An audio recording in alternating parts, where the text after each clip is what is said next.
everyone. Welcome to Ascension. We are on episode 4. That means That's 4. That's 2. That's 4. this is 4. There we go. Oh yeah, in honor of Mike. Hold on. That means it's Axel's, aka Bones' last episode. I already said I'm just not leaving. I'm just gonna. My character's still there. I don't know what you're talking I about. give like you this really obvious out. I'm like, come on, there's you out, and you're like holding on to the legs of the gnomes, like, no, you can't take me. I need more beers. No. Oh dear. Anyway, hi, welcome to Roll4it. If you're using streams, get together to play some lovely tabletop RPGs. Of course, today we are playing D&D 5th edition, Ascension, and we're on episode 4. And as we mentioned, it's the last episode with Mike, sadly. So we've got some announcements, and we have a load of shilling to do. So I think we'll just get right into it. Trying to uncover all my windows because I have a load of assets open for some reason. There is no support today. Today is the last episode with Mike, which means that we will have a new guest next week, which will be Oberlauren. So I assume there's an asset on screen now. Yay! Yeah! Look There we at go. her awesome character. She does look pretty badass. I'm looking forward to that character. Yeah. So next week, you'll get to meet that character. I'm looking forward to it. It will be interesting. It might be a little bit of a whiplash. Have any of our characters met those type of characters before, like the bird peoples? Yeah, Kokra. Potentially. I can't say that word. I'm like Unlikely. terrible at saying it. What? Potentially, but unlikely. They're not particularly numerous. Okay, well then I'm gonna be real excited to meet this bird creature. You are a giant bird. Hopefully, a giant bird can hit something. That would be great. I mean, episode 2 you hit nothing. Episode 3 you murdered a doll, so you're going up in the world. Whoa! We'll get you up to full-size people eventually. And I don't remember it, so that's cool. Oh yeah. I failed to account for wings in flight on the list. Uh-oh. They definitely add, right? Oh, I would imagine so. Yeah. Right. That's going to be fun next week. So give her a lovely welcome. We also have the interview of Nika Harper is out for our Sunday show, which she's on, Apocalypse. So that'll be done on the others. You go check that interview out if you want to on the Patreon, if you're at the appropriate tier and above. The Vampire Masquerade Snitch character sheet is coming out tomorrow. So if you wish to check out the Snitch character from VTM, you can check that on the Patreon as well. And there's a whole load of Ascension lore coming out, the Tower second floor, and we're also going to roll out a load of information on the gods because people asked for that. So I have it available on my Note Wiki, so I can have that sent over to you by the miracle of Bentham and Patreon. So there'll be a whole load of information coming out. That said, I think that's all the announcements. I'm going to hand you over to Bentham for the shilling as I desperately try and finish a panini and not my notes. Okay, we'll see how my internet holds up for this and whether I can finish a sentence without it breaking, because it's having a bit of a struggle today, at least from my perspective. But yes, the way that you can support us, the main way that we fund the shows and pay the cast and do all that kind of good stuff, and pay art for guest characters, which is always cool. Is fun. That's where you can support us. There are a whole bunch of different tiers that give you a whole bunch of different rewards. You can get of all of our shows, after shows that we record after every show. We talk about what happens in the show. Can you hear me? Is it working? You kind of broke up a bit, and Dave, you got to turn off your camera and turn it back on again because Yeah. I have 2020, people, 2020. Zoom's telling me my internet connection's unstable. Everything's fine. What are tech issues? Who even? You do sound like a house DJ. It's like Daft Punk over there, yeah. Excellent. Yes, you can also get character sheets for all of our characters. You'll see as we progress through the show how we get how we go through the levels and so on. All the guests as well, you'll get their character sheets too. Lots of behind the scenes GM stuff, particularly from this show, because of course we've got all of the floors of the towers to show you the behind the scenes notes of and all the different ways that you can defeat the rooms and so on. So yeah, the stuff for the last floor that we went on will be up probably sometime next week. Also, you can submit names for NPCs that will get used by the GMs of our various shows, and sometimes they'll end up being like critically important characters that become like a key part of the campaign, and sometimes there'll be people that get killed immediately. It's entirely up to chance. It's all in the dice. I leave that to chance, really. I mean, you try to just kill them all, even if they're meant to be integral parts of the campaign for the remainder. Exactly. Just how it goes.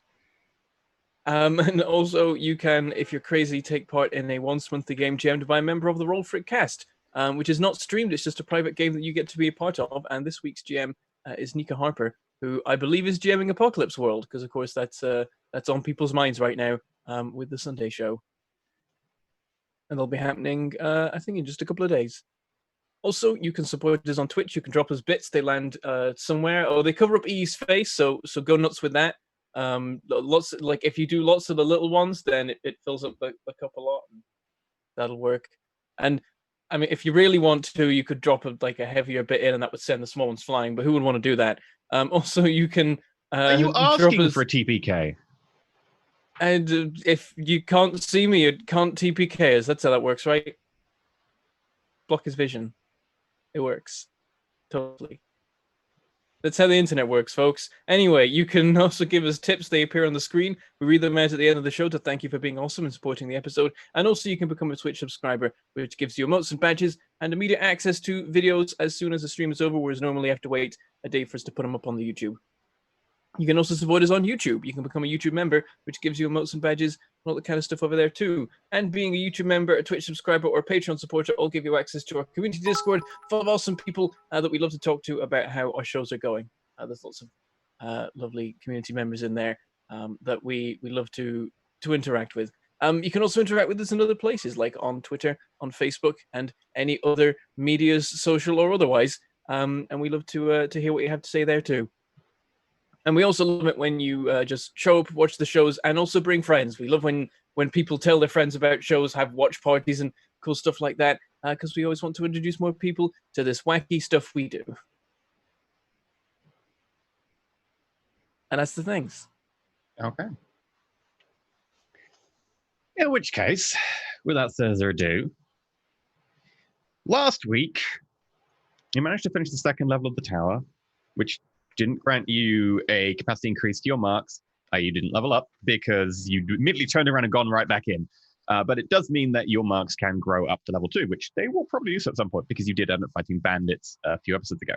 Regardless, you then left. You bumped into Blablin on the road on the way home. It turns out that he was successful in going to the tower as well. He has a mark now. And he's apparently setting up a whole load of his stuff out near the tower. He then proceeded to go home, handed over a bandit to the innkeeper, Mahera, at the Ghost in the Machine. She beat him up a bit more. You ordered 10 pints, or more precisely, Axel ordered 10 pints. Then you all decided to go back to Arena's house, except for Perrin, who decided to go and pop to the temple.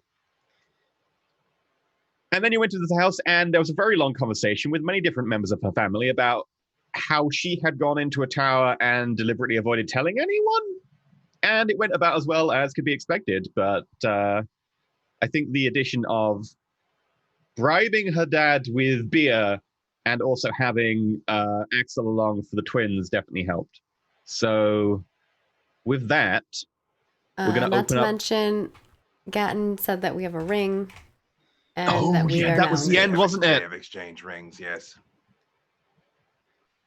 And then the twins ran into the back to be like, Mom, she has got herself a ring. She is her and the big man. And they run off into the back. And you are left somewhat alone. It's up to you guys where you want to open up. You can also open up with Perrin, having had a weird discussion in the temple with someone with red hair who asked him if he had seen a bard recently. Entirely up to you where you would like to start. I mean, it doesn't really matter. We can start with Perrin. Perrin's just on his way over to the Cogdeers. Okay, if you're going so straight back, yeah. Okay, we'll start with the Cogdeers, and then I'll tell you when you get there. Um, I would not to throw a curveball, but Bentham's internet's being cooperative at this exact second, so maybe kick straight to Bentham. It can change at any moment. It's not. as proven right there. Yeah, okay, so we are in the front room with the counter, all the random bits of bric-a-brac and amazing little technological marbles that have been put together or sometimes scavenged or fixed, along with just a load of miscellaneous accoutrement around the edge of the room. Gatton is slumped down vaguely in the middle-ish because he's very tired. And Arena and Axel are standing there having been accosted by many different members of the family who ran into the back. You're okay to just go from there. I think Arena just like leans on the counter and is just like, she looks relieved and she doesn't say anything right off the bat. Like, I like those little ones. They're so cute. They have their moments. Yeah. I hope they enjoy my map. Maybe when they're older, they'll go on an adventure just like you. You're going to regret that. They are going to find you. I'll be around. That'll be fun. All right. So do we get dinner? I'm a little hungry. What's our events for the evening? Are they going to have enough food for me? My mother is going to try to feed you everything. So much food. She never stops. Oh, we're going to put her to the test today for sure. Ha-ha! She just like kind of grins at you and she's like, sure, you're not ready for how much food is coming. Look at me. I see how big you guys are. Look how big I am. No problem. Easy peasy. I don't know if you have ever had a feast from a gnome family before. I have not, but I am looking forward to it. All right, we shall see. And I think what she's gonna do is just kind of like take some materials from like around the area, and she'll just start like working on something. Maybe it's like a work order that she's had. Yeah, this is about 10 minutes into that Perrin walks in. Perrin looks from how you left him. Nothing's really happened to him that has changed his demeanor at all, but he has missed the entire event of maybe having rings and being married and drama with the family. Perrin's looking quite sheepish because he knows that Arena's mother is going to hate him forever now.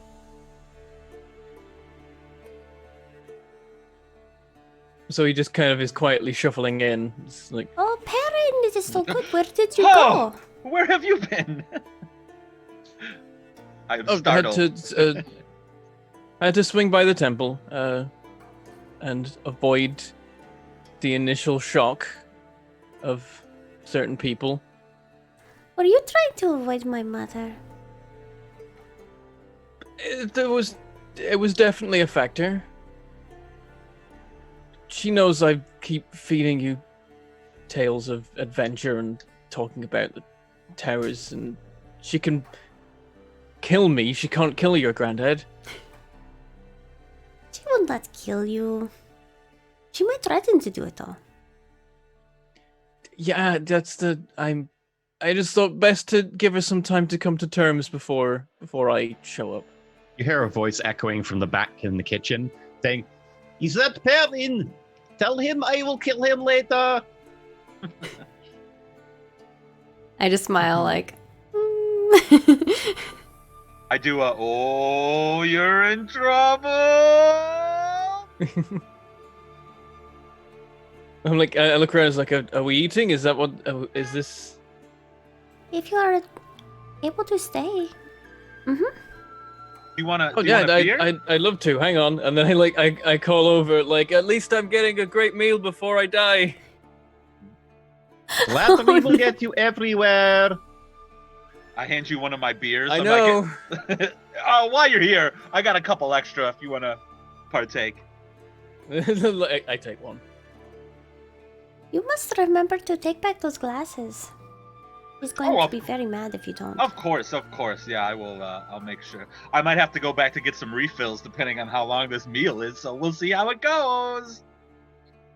I'm imagining him going back with like all these glasses. Can Just I to, get a like, refill? them. I need 10 refills, please. Yeah. So About half an hour passes. Do you want to do anything in that time? I'm probably just gonna like fulfill a work order or something of that sort. Yeah. But I don't know if anyone else wants to do anything or talk about anything.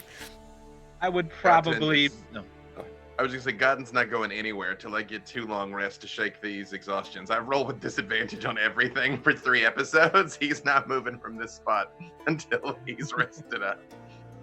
I guess I'll like lean forward and like kind of whisper more quietly to Perrin. I don't know if you're like hanging out while I'm doing this, like putting together this trinket. Yeah, Perrin is. I think he takes a seat in the shop and starts writing notes in the margins of his tower guide. She'll kind of like lean closer to you and be like, Oh, what is next?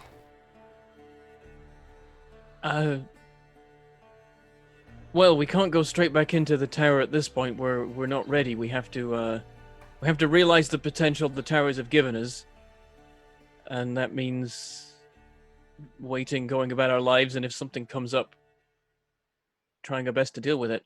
And something probably will, because when a tower shows up, so does the rest of the neighborhood. So we're just supposed to wait? Don't feel like that's right. Feel like I need to do something. But you want to just pack up and set off somewhere? We gotta have a reason. I mean, Well, they at some point mentioned we that might want to other seek out tower. other towers. The one they mentioned, that other tower, the one with the Raven Queen. I think that's where I need to go.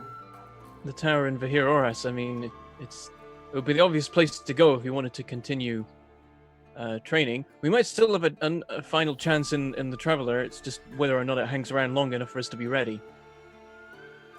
We also, I know you want to rush around and do things, but we're all very tired, and I think Gatton in particular, it's probably a good time to. But I'm always tired. I could sleep all the time. We should probably take a couple days just to wind down. Perhaps. I'm all for adventure and seeking out greater strength, but you have to pace these things. Arena like clutches something like again like near her chest, and then she just says, Perhaps we take rest, but feel it in my heart. There is something. We need to go. You would probably hear me like right outside the room, roughhousing with the kids. Oh, you're beating me up, and we're wrestling and they're climbing, and I'm putting my hands up, and they're, oh, you guys are so tough, just outside screaming and having a good time. Yes, I am as tough as Kjord. We will take you on. We will take you down. Yeah, I pick you I on my tippy toes, like, oh, you picking me up? Oh, wow! I can't believe you guys did that. The twins are definitely smitten. "Oh." Arena, I like looking over at like the round the corner at all this merriment. I was like, Arena, don't be so quick to abandon this life you have. It is good. I know it's not what you want, but you'll miss it. I understand what you're saying. I do love my family. It is not that. And I have lived a very long time and seen many things. But feel it in my heart, Baron. There is something else that I'm meant to do. I don't think I'm meant to stay here forever and make gadgets like my father or my grandfather. There's something else out there for me.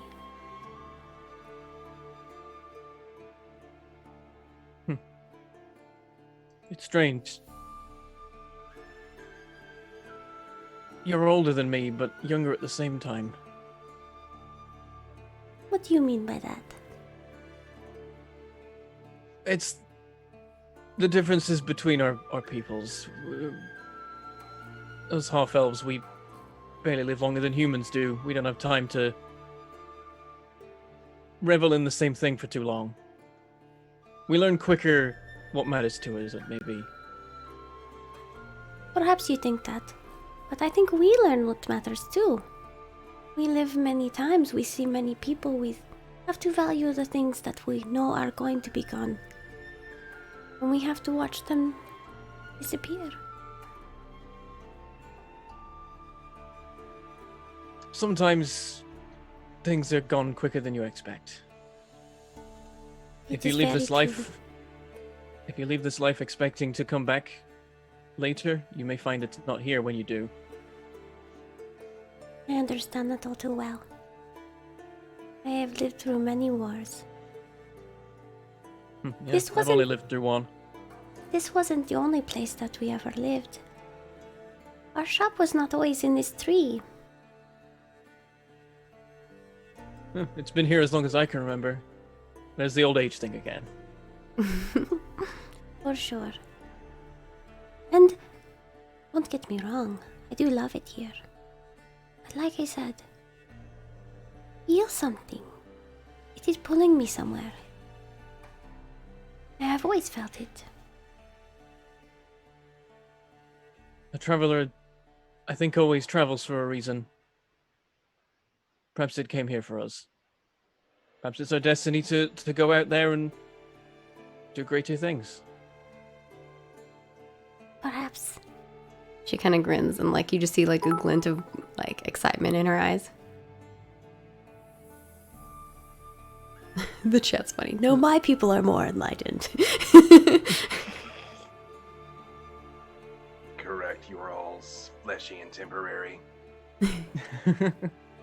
It's getting like, if you're gonna have an old off. I don't think you want to have an old off with Gaten. Fern doesn't say that. Okay. Dinner is ready. Well, get ready for whatever this is going to be like. You're in the bed. I'm sure it's gonna be lovely. Oh, dinner is ready. Quick, quick. We must get there before him. He'll eat all of the things. I'm gonna eat all your food. No. I kind of just like motion with. She like tilts her head to like motion. Let's go to Perrin. Yeah, Perrin closes the book and heads into the kitchen. What do we Does see? Gatton go? Gatton's sleeping. Although he's listening. hibernating. I'm sentry mode, so I'm still aware, but I'm like. Sure. A couple of tables have been pushed together. They're trying to make room for all your friends. So instead of having this somewhat long, about 2 meter long table, it's now 2 meter long, and there's a little additional table at the end, which is piled up on some boxes and bits of wood, and even maybe some books in one corner to make it higher. An acceptable height for Perrin and Axel. The chairs themselves have got several cushions on them, and even then, like your knees come up to like roughly like your belly button as you sit down, Axel and Perrin. There's plates and plates of food all down the table. A lot of food. There's looks like every single type of potato you could imagine. A lot of mashed potato. There's a few different types of meats. There's obviously a lot of sausages, but there's also things like some sort of game bird that has been roasted and beautifully like covered in like bits of herbs, giving it a nice contrast to the orange glaze with this little bit of like not quite green. It's almost like a bluish tint to it on the herbs themselves. There's also like this section of what looks like a carrot, but it's chopped up really finely and then splayed out or shifted to like one side, so it's a nice like ridge carving. And then in between each bit is a tiny like sliver of something like butter has been put in between and then baked. There's lots of food. This would be potentially a lot of food even for like 8 Goliaths, and you have just a lot of gnomes and 1 Goliath and a half elf. So there's a lot on offer here. The gnomes will sit down. I assume Arena sits down as well. Mm-hmm. You notice that the twins, while they're like bickering with each other, very much are relatively good table manners, surprisingly. Although you expect them to immediately be tucking in, they're very much being reserved and being like, "No, that is my fork. No, it's my fork. You have your own fork. You do not need to steal each other's." But I like that fork more. They're not like diving into the food immediately. They're waiting for something. Do you all... I would probably be standing there, just like my eyes, just like, oh, so this much food, huh? And then I would kind of be like in a deep thought of, man, and I'd say it out loud, man, I haven't had a home cooked meal like this in like 20 years. This is, I don't know. Like, I'm almost nervous to like start eating because I see everybody like they're not devouring yet. I'm kind of like, I don't know what to do. There's all this food. I want to eat it. I'm confused.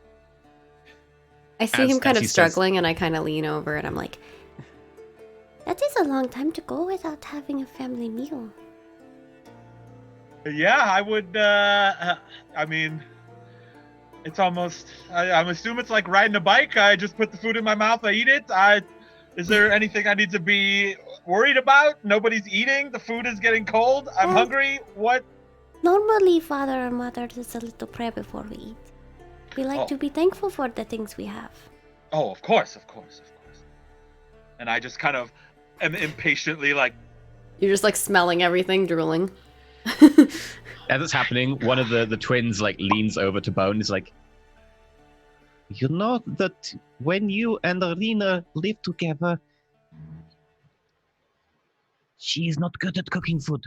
You will have to cook all the home-cooked meals.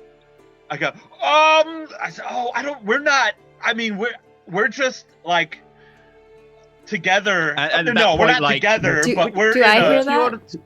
Too? Make a perception check. Oh, man. Okay.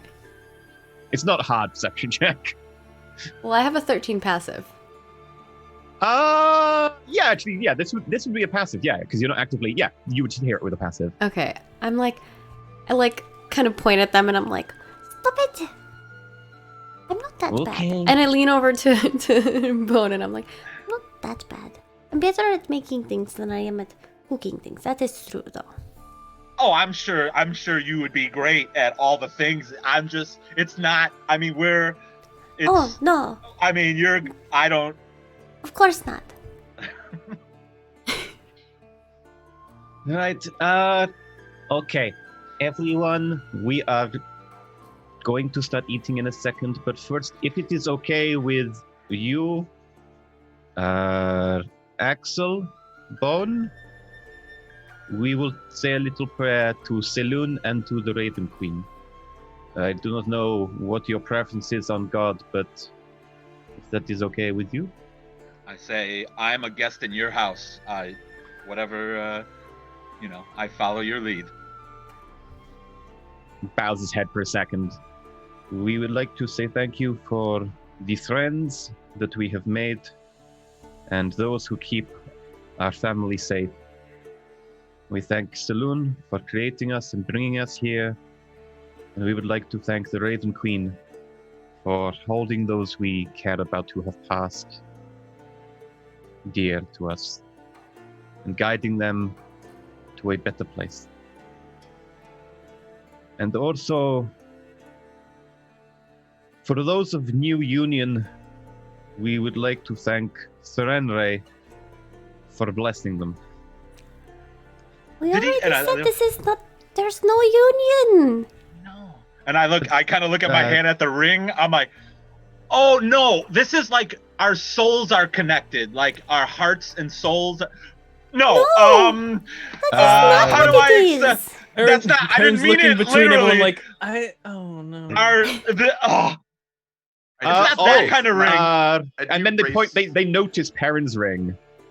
Sorry, Gatton. I was just gonna say, I raise my head up and I'm like, Mother, Father, I will destroy him if you request. No one is destroying anyone. Stop it. At which point, your mum notices the ring on Perrin's hand and is like, Arina, we did not know that it is unconventional, but Mrs. Serenray loves all people, and we are very happy magical, if you are magical rings. You have found happiness with Perrin of all people. Really? Oh, thanks. Stop it. Okay, listen. Listen, I will show you. Perrin, can I have the ring? He has risen a number of I ranks. take the He is ring now off in the and 70th I take the ring off percentile. Perrin and I like drop put it on my the mother. table. Like, all right, I see. I'm not. What is happening? I take the ring off Perrin and I put it on my mother. Oh.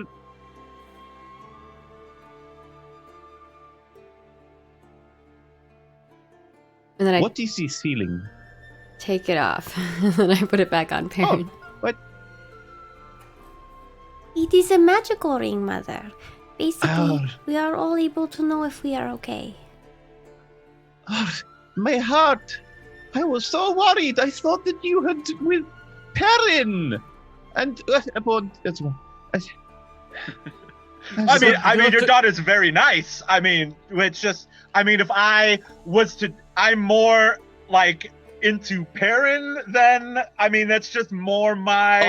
I'm not into. I'm like mid-sentence, Right. like Perrin's like, wait, what? Rub it in, Mrs. Cogditsky. What? Right.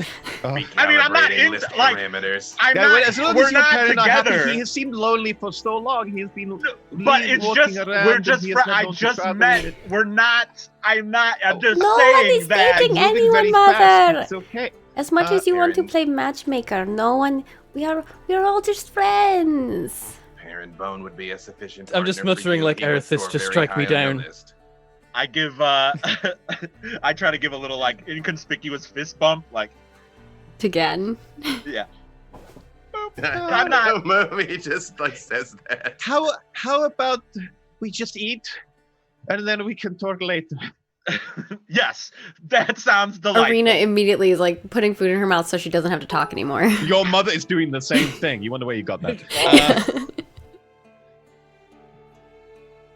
The twins Like, are let's definitely pretend giving this each other like a. Let's pretend The this conversation never happened. Nope. It'll be retcon out of existence. The food is delicious. It is somewhat mundane. Obviously spices are expensive, etc. A lot of the food is locally sourced, but it is well cooked, and all of the things that have gone into it are local gardens, etc., local farms. So it's all pretty fresh. It does taste delicious. Pretty basic, so it's like British. Is that like that kind of? Just kidding. I'm Oh! continue. Shut I apologize for If this derailing. weren't your last episode, it just became your last episode. because Bangers no and Miss- mash and sticky toffee pudding. Holy cow! No Miss Goliath poison. Oh, now I want toffee penetrates your pudding. blood. Mm, I actually do want to. Yeah, I could go. It's so good. it's so good. right. I apologize for derailing. Let's put it this way. Your mother has not just prepared macaroni and cheese for like 1 million people. So you have time to converse if you want over food, etc. I'm Goku shoveling food into my. I can't believe. What is this? I don't even know what this is. And I almost like, try to steal, like playing a game with the little kids, like trying to take a little bit of their food, like with my fork. No.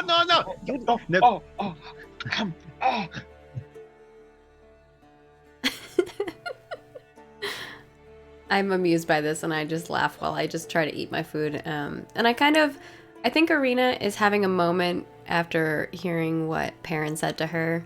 And kind of like taking and eating very slowly and watching her family interact with each other and the people around her. Like taking it all in. Perrin, as he's eating, is nodding to Axel, like, the Hogdare hospitality is famed in the region. Your father like leans over to Axel for a bit and just like, so you met each other in the inn? And I take another sip of beer. Like I have a beer froth mustache. Yes. Yeah, I was. I had a couple beverages in the pub or the inn over there. Then a big murder robot tree came in. Gatton does that. Yes. Yeah, and they said something about I was on some list, which I assumed an adventuring party list. Because I'm a little bigger and different than a lot of the folks around here. That is good news for Perrin. Yeah, we got to talking, and then this is Grandpa, right? This is No, No, this is this is the father. Oh, father. And then your daughter had some interest in going into the tower. So then I was like, yeah, I could come help. I wanted Yes? to go into the tower because I Mhm. wanted to gain levels to be stronger with my muscles. And then I started shoveling my, but we did real good. We're all these little kids are hilarious. And I'm trying to just change the subject to. When he starts saying like arena, obviously for the people who are listening and not seeing what I'm doing, Arena's like being like, no, Yeah, don't he's mention like, me. "Don't- I didn't want to go don't- to the tower. Right. Where are you from? We do not get many Goliaths around here.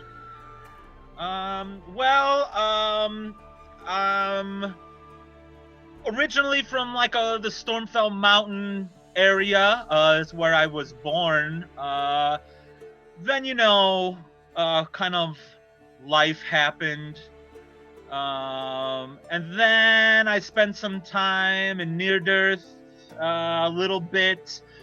Once again, some things happened, and I've been kind of just wandering around, which is why I don't know how I even got here. Like I said, I have not eaten a home cooked meal in so long, so I'm kind of just, living off the land. What do you mean Have you you don't been know how keeping- you got here? Well, I mean, the events, like I've always, grew up with a lot of my family and friends, and stuff happened, and then now I'm here. So, just trying to live life one day at a time, and I feel like the stuff that has happened is probably more details that you need to share.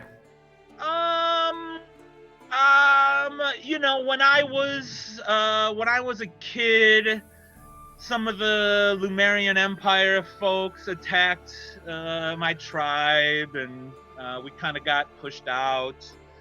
Then, me and my tribe, we were we're very much protectors, which is why I thought it was great that, going into the tower, it was smart of them to have me join, because I protect everybody with my brute strength and fighting prowess, obviously, as you could tell by Right, looking yes. at me, of course. And then Which I is said, why my daughter asked you to protect her when no, going into the I asked her because she Right. seemed very strong and able. So I spent some time in Near-Dearth, like I said. Once again, Lumerian Empire kind of forced me out. And then I made it to here. I don't have family anymore. I've just been all alone, and this is the first time that anyone's really, I've hung out with more than one or two people other than at the pub in I don't know how long. So this is I'm in as much shock as you are that I am here. I'm very sorry that happened to you. Yeah, living on the streets isn't the most fun. The food is not nearly as delicious as this huge Oh, you poor banquet. dear. So that's why I'm just like, oh, this is so good. I can't believe. Oh, this is so great. Did you want to fight on the street? Or teach us how to fight on the street? Oh, you want to go out and wrestle? Well, after we eat, we'll go out in the back. No. After food, you are doing learning. You need to go through your books. But of I want course. to learn how to fight. First thing We you will got to talk do is, about it. like, all right, I say, kids, can you just do a little flex for me? Let me see what you got going on there. Look. Whoa, look They're at like those big muscles. Whatever, maybe later. Later we can do a little. Shh. We are so in. You're going to get me in trouble. I didn't know. I've been hyping you up. We're not married anymore, so that's cool. That's true. She's like, she just eats more food. You notice that statement, like your mother's eating, just slows down, looks back and forth, and then speeds back up again. At this point, your grandfather enters. And also, Bone just temporarily just pops out of existence. Dave, can you drop your camera and bring it back up? Sorry. And I can finally talk again because the ice cream van has moved on. In which case, the grandfather will take a few more minutes. So Perrin was definitely listening in on the life story there. He's going to mentally think about anything that might have happened in the Stormfell Mountains, like in recent decades, and try. It basically wants to be like what he wants to read between the lines and be like, what kind of hardships is. Make a history check. Obvious. And let me bring up my timeline. 6. Don't bother. I don't think you need to bring up your timeline. Yeah, 6 is still enough for some basic history. You won't have any like detailed knowledge, I'm afraid. That was a pretty bad roll. Stormfell Mountains.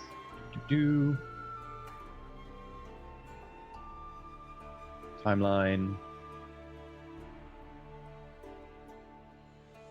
History and you. Right. So, in recent decades, you want. So, about 30 years ago, you know that the War for the Stormspire started, which was basically the Lemurian Empire declaring war on the Dakan Khanate, which was a bunch of steppe tribes, which were majority human and Goliath. They forced them back to the Stormfell Mountains, where the Stormspire is. Where the steppe tribes ended up allying and eventually forming together with a bunch of dwarven strongholds called the Makana League. They ended up allying, holding off the Lemurian Empire, and it's kind of ended up in a stalemate situation. The war hasn't technically ended, but for all intents and purposes, it ended about 6 years later. Some of the Goliaths still existed in and around the Stormfell Mountains. Some of them were more alpine in nature. Living up in the mountains, higher reaches. A lot of the people who ran away from the steppe tribes' losses and defeats ended up rejoining them. But there have been skirmishes throughout the mountains with the Lemurian Empire pretty much ever since. So basically he got displaced by the Lemurian Empire, moved to a distant city, and then got displaced by them again because they can't stop invading people. Potentially, you don't know what the situation is, whether it's just small tribes or whether it's cities in the mountains. You don't know if he was there beforehand or whether he was part of the steppe tribes and then moved. He doesn't look like he's much older than 30, so it's unlikely that he was anything more than a baby when all this went down at best. But you're not exactly sure on the exactness of any of these dates. Yeah, I think I just chime in with near-death, eh? That makes sense. I had a feeling we had similar histories. Oh, is it where you are from, Perrin, too? It was where I was from for a while. I haven't been back there in many years. Really? Perhaps it's been long enough now. I would like to quote, like, what were you, when were you there? Did our paths perhaps cross prior to recent events? I'll have to think back. Like, how many years ago would it have been that 8 I years left? ago. Okay, it's like Do your the parents last I still was live there there? was 8 years ago. So that would have been... Probably about the same time you were there. Like, are you 8? I'm doing the math. Have you seen other Goliaths before? Like, are you... Your fates are intertwined. Your love imagine- is meant to be. I imagine in my life I've like encountered Goliaths around and about the world. Actually, they're much rarer outside the Stormfell Mountains because they're quite a close-knit culture. So it's possible. I imagine near Death is probably far south enough that from here that there'd be like a couple of them knocking about. Yeah. I've seen the occasional Goliath. I'm afraid I've not really ever got to know one before. And Dave, you're a little bit quiet, or you might have been just talking quiet. Thumbs up. Yeah, that's I don't come across very many Goliaths at all. I assumed I've been the only one around for quite a while. So that's pretty bizarre that you were there too. Who were you there in? Good capacity? Were you fighting people? Why were you there? I was just trying to live. Can I insight check to make sure he's not like, oh, I would destroyed your While you're people? insight checking, I think Arena chimes in and is like, It is interesting. Such a small world where everyone passed by each other and did not even know. You could be long lifetime friends if you had met before. But maybe there is a reason you met now instead of... Natural one! Here we go. It's gonna be one of those days! Like, okay. What I was saying. well, you is, can't crit fail on a skill, so you're okay. Go ahead, Dave. Gotten just speaks up and says, "Your fates are intertwined. Your love is meant to be." You're like still really quiet. I just got unfortunately, reading him right now is very difficult. Everyone's pretty tired. Actually, everyone is so tired you should be at disadvantage, right? Because you still got exhaustion. Oh yeah. Yeah. So yeah, everyone is very tired right now. It's hard to really get anything through the malaise of just the sheer exhaustion of your bodies. While your minds are still racing and fresh, your bodies are definitely saying like, hey, maybe it's time to slow down, and it's just everything's running a little bit slow. So the food in front of you is definitely the object of your attention right now, and you can't really read parent very easily. Yeah, otherwise Arena would be like losing her mind right now. However, that said, you are both aware that a load of people left near Death about 8 years ago during the war, so it's possible. Yeah, I think Perrin's answer is the dead cities are where a lot of people go when they kind of run out of other places to be. Well, I hear that. I will say that I'm very happy that I got to meet both of you. Oh, likewise. You've been the closest thing I've had to a family in 20 years, and I've only known you for a couple days. I can't, thank you guys enough. Can we keep Himmy? Can we keep him? I can't thank you enough, and I say it extra loud, for joining me on my quest to go into the towers. That was my idea. Make a deception roll at disadvantage. I like. I think Arena's like, can I be assisting him? Sure. Make it a flat because you're being assisted. Nice. 17. Remember, it's got to be disadvantage. Uh-oh. He said it was. Oh no, but she. I was right, assisting I see, him. I That's see. why. Right. Let me. Okay. Yeah, that's good then.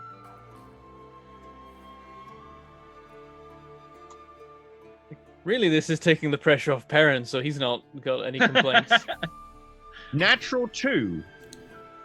So unless I have a modifier plus 15. Oh. Well, you shouldn't be leading our daughter astray. Oh, I mean, I very much apologize. She was so very helpful as far as I know in the towers. I don't We don't recall remember a lot. anything really. Yeah. Because they make your memory go. I know I could do this now, and I want to do some kind of kung fu. Do you do the acrobat, cape? like- Oh yeah, that's a great idea. Yeah, I stand up like, yeah, but I could do this. As you do that, the chair behind you goes plunk and knocks over very slowly as the cape billows. The cushions sprawl on the floor. I would like to use my minor illusion or something to give him like an extra like glow around him or something. Oh, like the anime, like yeah. like zoom on the thing. Yeah, I get you. Like it's a little bit glowy. There's a little bit of a sheen. There's definitely like little bits of light rays bouncing in and out of his complexion. Make looks my very eyes impressive. translucent. The eyes go translucent. You can see. The eyes are straight so through creepy. It's a feature. It's not a bug. Your family are kind of like, this is fine, but we are still not happy that you didn't feel you could tell us. If what you want to do, that is your life. This is your path. You See, follow your own path. See, but Perrin's the one with all the books and all the knowledge. So He isn't has been leading Harvestry for years. Oh, okay. I'm trying to just, but it's not. I didn't. Perrin. At this point, your grandfather walks in. He definitely looks a little bit tired. His boots are a little bit caked in mud, but he has, scraped them off near the door. Comes in, folding a cape. I get up and I go to hug him, and I assume my siblings do too. I heard Grandfather! that you went somewhere interesting today. I didn't do anything. That is not what Mahira said. Okay, maybe. I went into the tower. Twice. Man, and he gestures towards your parents like, did you tell But to them? be fair, I don't remember either time. Yes. Well, that can happen. It is not your fault. Towers do that. But did you take notes? She nods and she pulls out her book. That's my granddaughter. I also heard what happened to Lord Speaker Rex. She puts her head down in shame, and she's like, We weren't there quick enough. It had already happened before we saw. We can only do what is put in front of us in this world. You did good. But we brought him back. And I have arranged for him to be sent back to the here where he has family. You did a good job.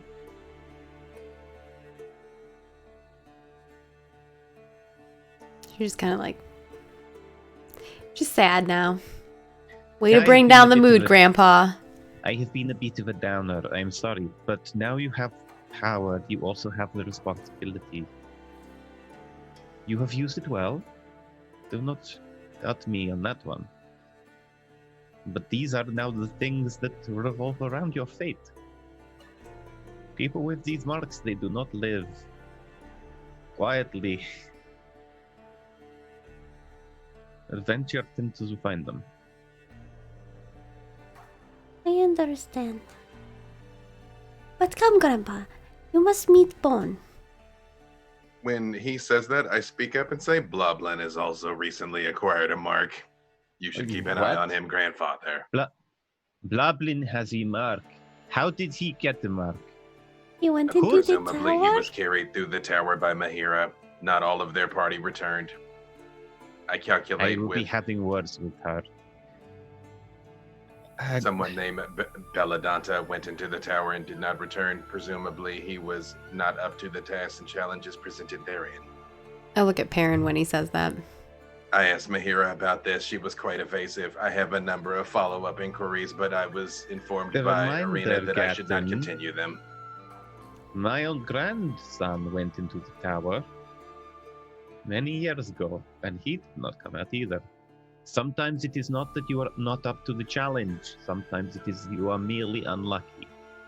I actually turn my head and I look at him and I say, I have theorized that your grandson is simply in a tower that has moved and he will find his way back safely. Belladanta went in with a party of 4 and the other 3 emerged effectively, and they seem quite distraught that he did not return. Therefore, he was in fact not up to it. It is also possible for someone to die in the tower because they're busy trying to help the person that paid them and is useless to get through it. Also That an does excellent happen. point. Anyway, now I am being especially a downer. I apologize. You have done an amazing job in going through. Without much preparation. There's definitely a little bit of a note. But As if I Anyway, have we not will- been preparing my whole life, Grandfather. it's almost like I've been preparing for this campaign for ages. She did rebuild a murder robot and gather an entire band of warriors, so it counts. That's more than most people did. It's very fair. But we should take advantage of the lovely food your parents have put on. Is that... Do you have a spare seat? Of course we have a spare seat, Zook. Sit down. We've been waiting. Where have you been? There was Unfortunately, Lord Speaker Rex passed away, and there was a bandit was my captured. grandfather in the tower? You can make an inside roll if you want. Oh yeah, I'm making an insight roll on that.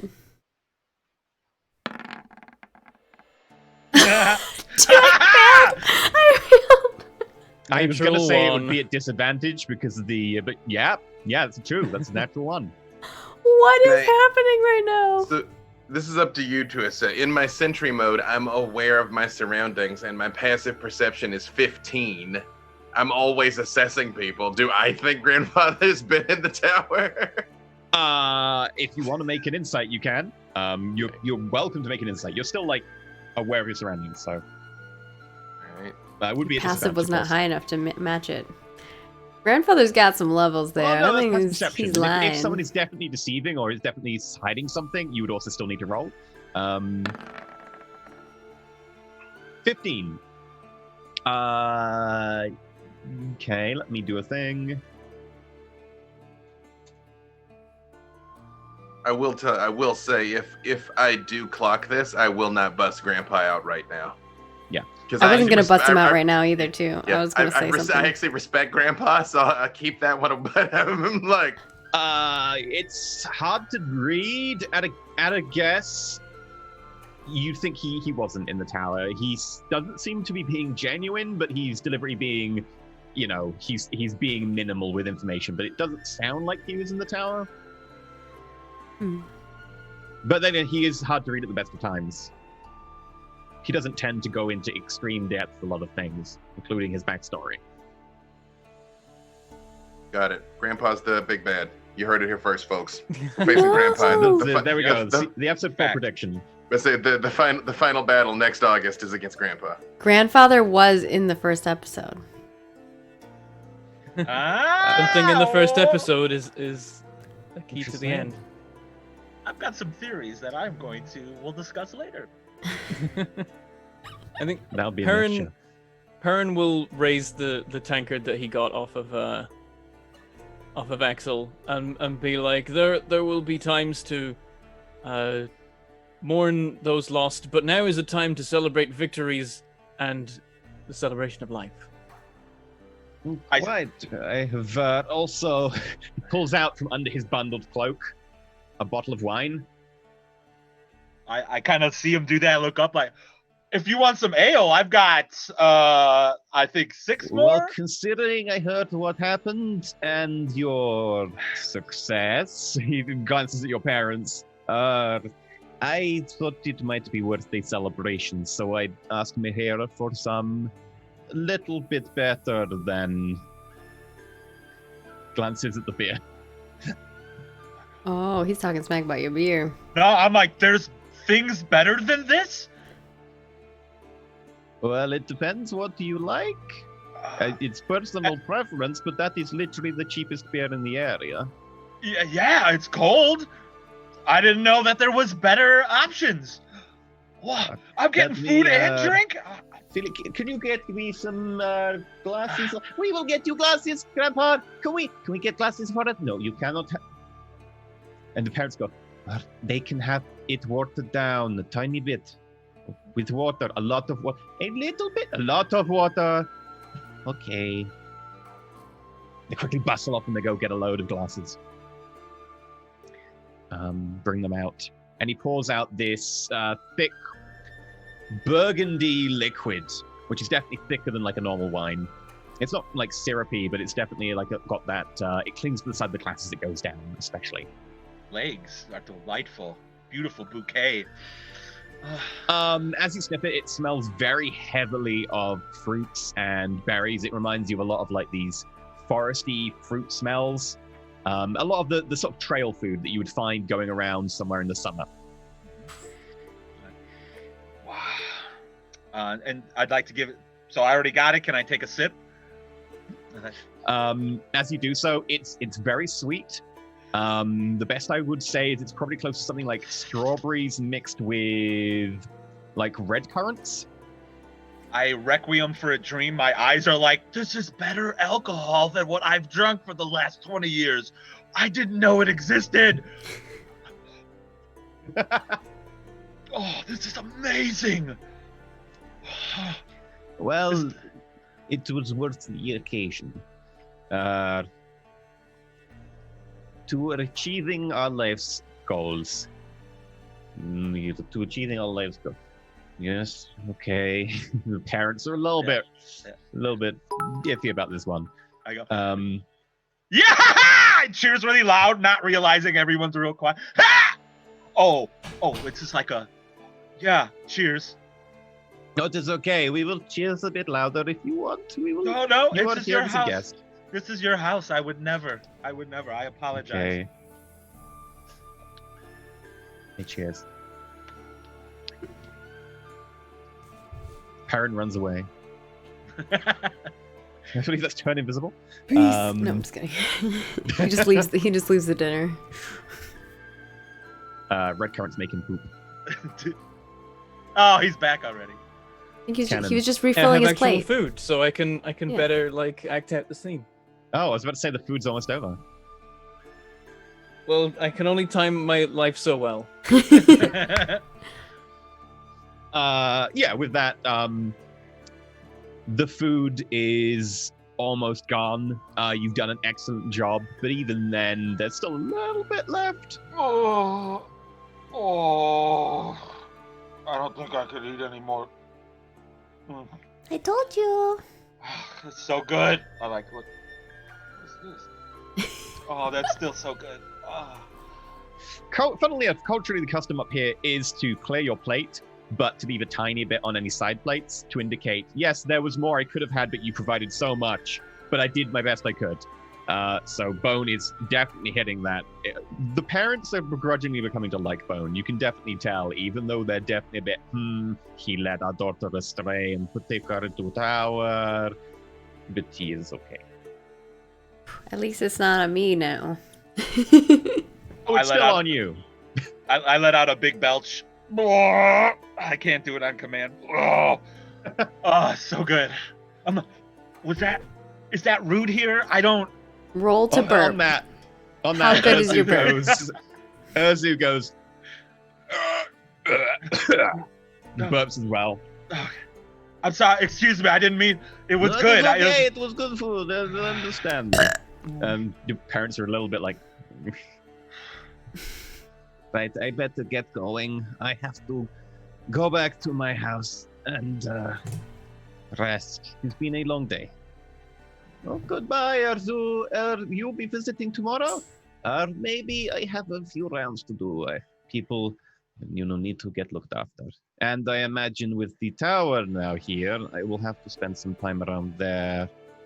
And probably warning people who want to go in that they probably shouldn't if they do not look prepared. I will go walk my grandfather out.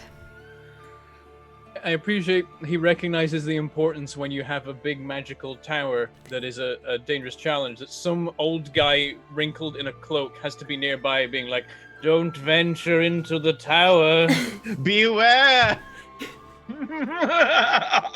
Look, it's a very important job listing. He saw it on Craigslist. Like, someone's got to fill the role. Wherever the traveling tower shows up, someone's like, right, it's my time. I would say this is role my entire life.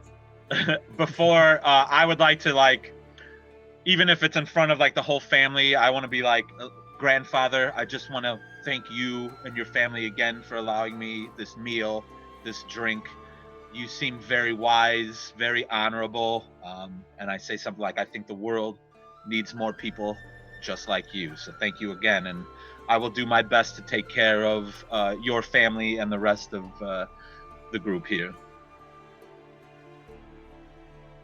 I appreciate it. Thank you very much. But I am only so wise as the rest of my family. They have done an excellent job. And I hope you also find what you are looking for. And he says that last bit in a language that only Bone understands. That's kind of like... I look curiously at my grandfather as I'm standing next to him to walk him out. Bone is your native language. I would like to respond in the same language. Say, so you know Giant? I have picked up a smattering. Very impressive, I say. In my native language, I say once again, like it's been an honor. If there's anything I can do to help you yourself, along with the family, just let me know. I will. Thank you.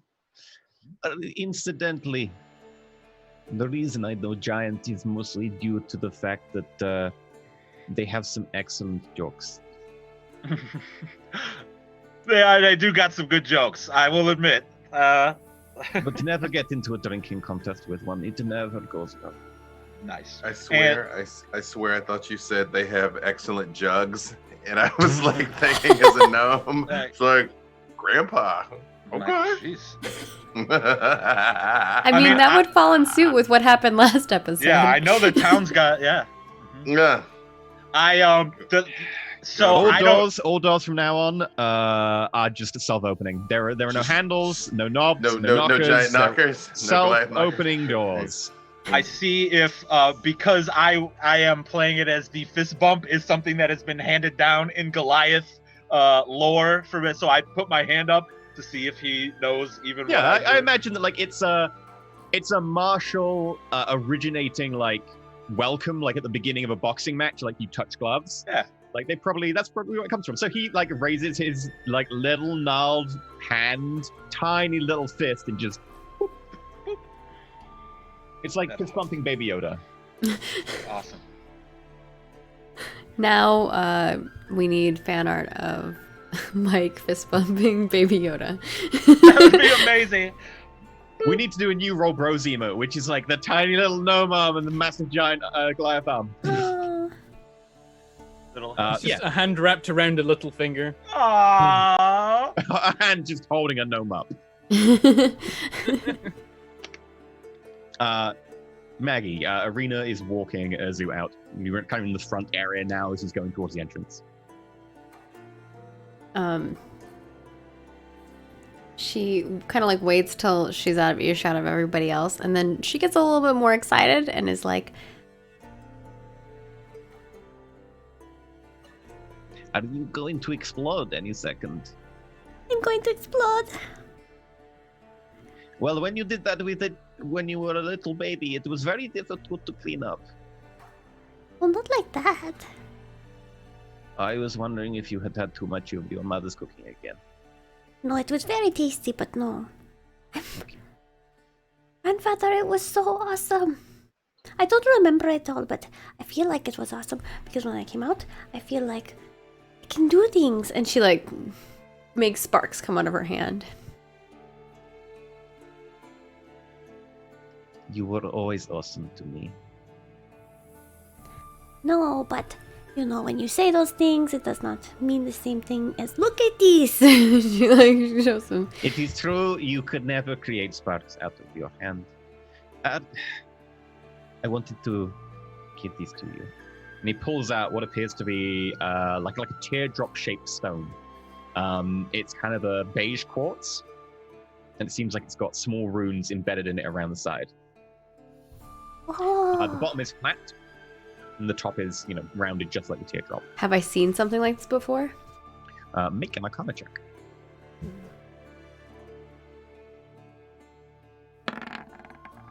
Crit! 25! Natural 20. You probably know all about this. This is a marking stone. It can cast Identify Tower Mark on the person using it once per short rest. It can do and what? It will give you. It casts a spell called Identify Tower Mark, and it will tell you all the details of your tower mark when it's used on you, and it can be used once per short rest. Okay, and then once per short rest. It will also tell you the status of your tower mark, how close it is to filling up with mana and growing to the next level.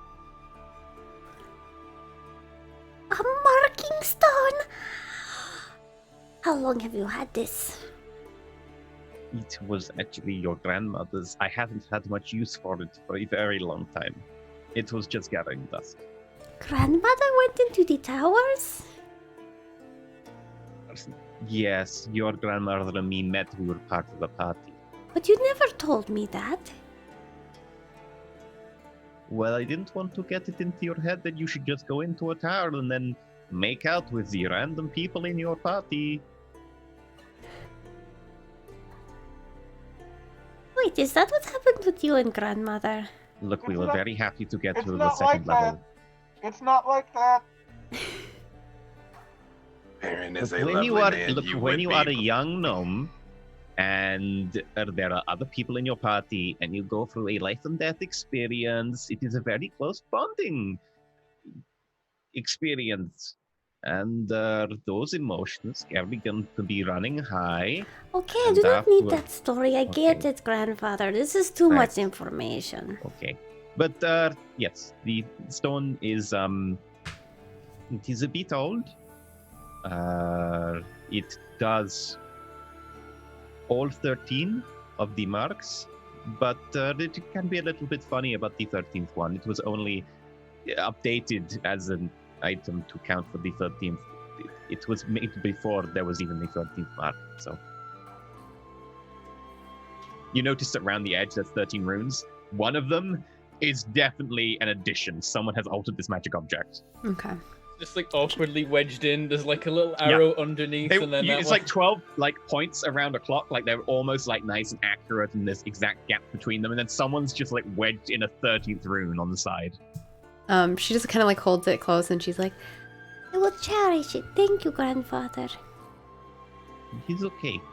I do not need it anymore. And your grandmother, Raisin Queen, bless her soul, does not either. It is best it goes down to someone who will use it. Obviously, your parents weren't going to. They are far too sensible. she puts it like in a pouch. And then she just like gives him a hug. You know, you could use it right now. She takes it back out of the pouch. She uses it. I am interested to see what mark you have. She like holds will- it it will in take her 10 hand with her minutes. grandfather, and she is like, All right. and then she like uses it. Okay, it takes you 10 minutes. You just hold it between your hands, and it starts to pulse with like a nice yellow, warm light. It's glowing. And that light begins to just go up your arms, almost like your bones are giving off light as it sort of pushes through you. And eventually, it fills you with a very faint glow from inside. And then that glow recedes. And you feel kind of like something has just shot heat throughout you. Like your body's been warmed, and then that heat has then ebbed and left. And then the stone itself, all the lights flash up, each rune individually, before all of them go out. Except the 13th rune, which awkwardly just flickers a little bit.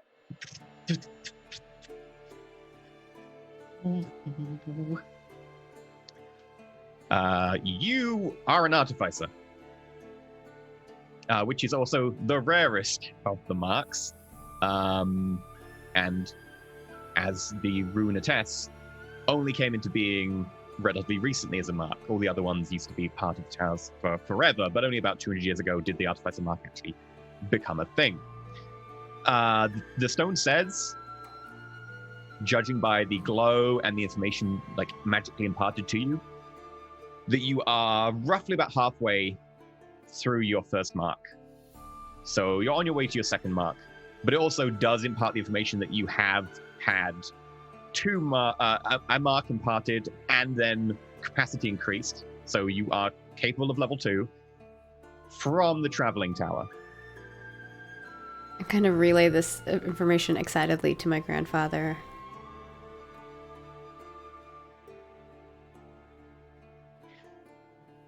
It is a rare one. It didn't exist when I started doing. See, I knew it. I knew there was something.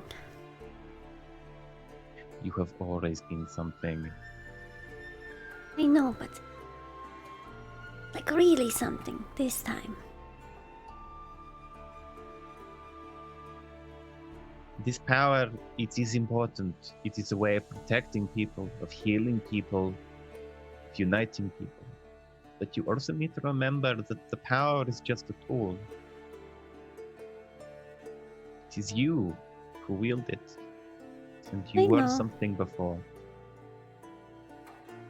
Also, Bond said he'd come in and hurt me if I ever used it for bad, so I know. I am liking this one more and more. I think he might be into Baron though. I thought he was quite far down on the list. Is the list not an objective list? Is it a list specific to you? She kind of shrugs. The list is quite custom. Bone features much higher on a list of potential suitors for Perrin. I have recalibrated the parameters. Well, that is good to hear. He has had a rough life. I hope he finds a suitor. I hope so too. Alright, grandfather, you should go get some rest. I think I need some too. It is very draining. She gives him another hug and goes back inside. Okay. Back inside, Irina's been gone for like 10 minutes.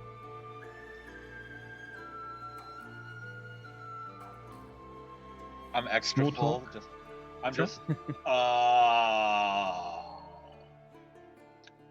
Irina's going to be gone for like 12 minutes because she needs to pee.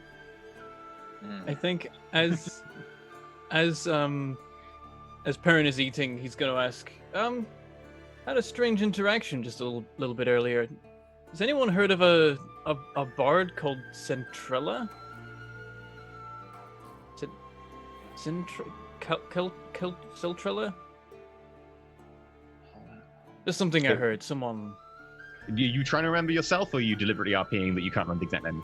I was trying to remember myself, and then I went and looked at where I've got it written down. That's fine then.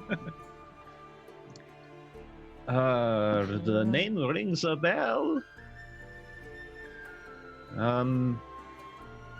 They washed up a bit northward here and walked away from a shipwreck. They were... Someone drives a cart by at an extreme speed. Very loud cart. They really want to get to the tower. They washed up from a shipwreck a couple of weeks past. Ah, right. So are they in town? They were, I believe. They were at the inn about 5-6 days ago. Why are you definitely The cart swings by again. It's doing donuts on the cobblestones. Yep. That's actually what is happening. Someone's doing donuts. We have a mini roundabout near my house. Right. Okay. It's really hot here. Guess people just go a bit mad. Well, it's the opportunity to like, I can burn rubber properly because of the heat on the tires. I'm just thinking, donuts. I was genuinely mini donuts, and there was like there's a mini roundabout. I was like mini donuts. Yeah. I really want donuts now. Anyway, why are you asking? There was just someone going round asking literally everyone they were walking into. It was a little bit strange, honestly. I guess if you strange now. If you see the bard again, tell him someone in town's looking for them. I will do then. What kind of instrument does the bard play? Because that's awesome. I believe it was they were singing while playing a drum. That's awesome. I've made a drum or two in my day. Oh. You make drums?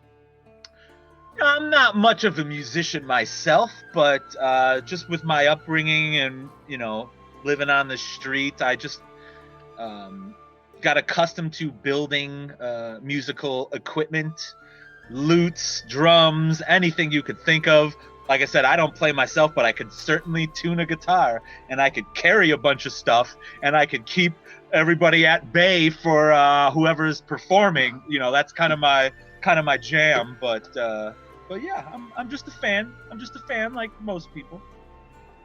You are a groupie. I believe the term is roadie. So I help the band.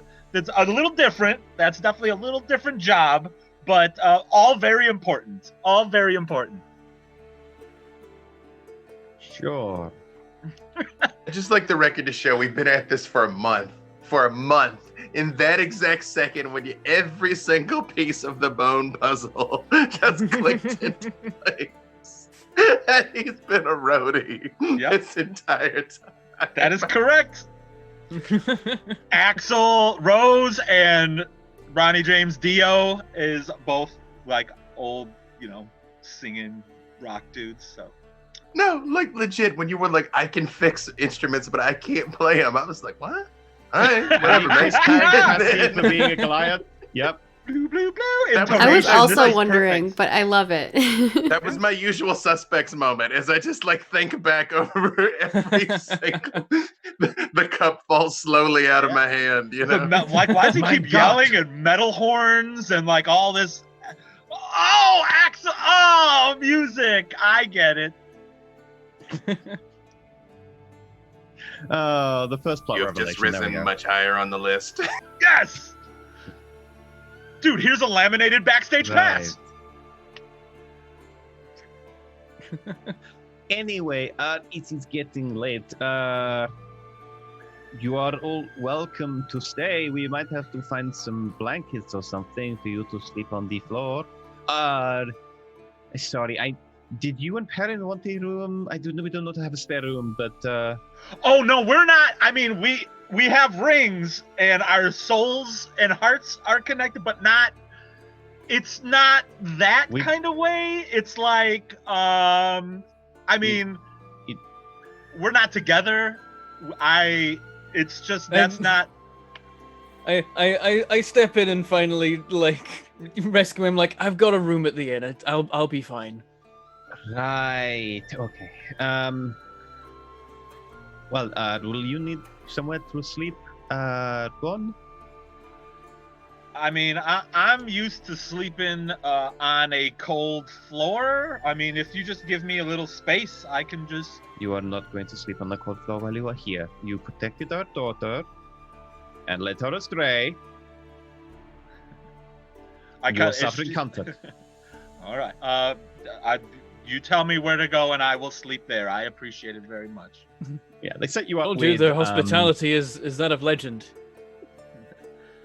They set you up with, basically they get a load of blankets out and so on and place them behind the counter in the main room, since all the other rooms are kind of taken. Perrin's going back there, Gatton's sleeping in his corner. Anyone do anything tonight? Are you okay to rest?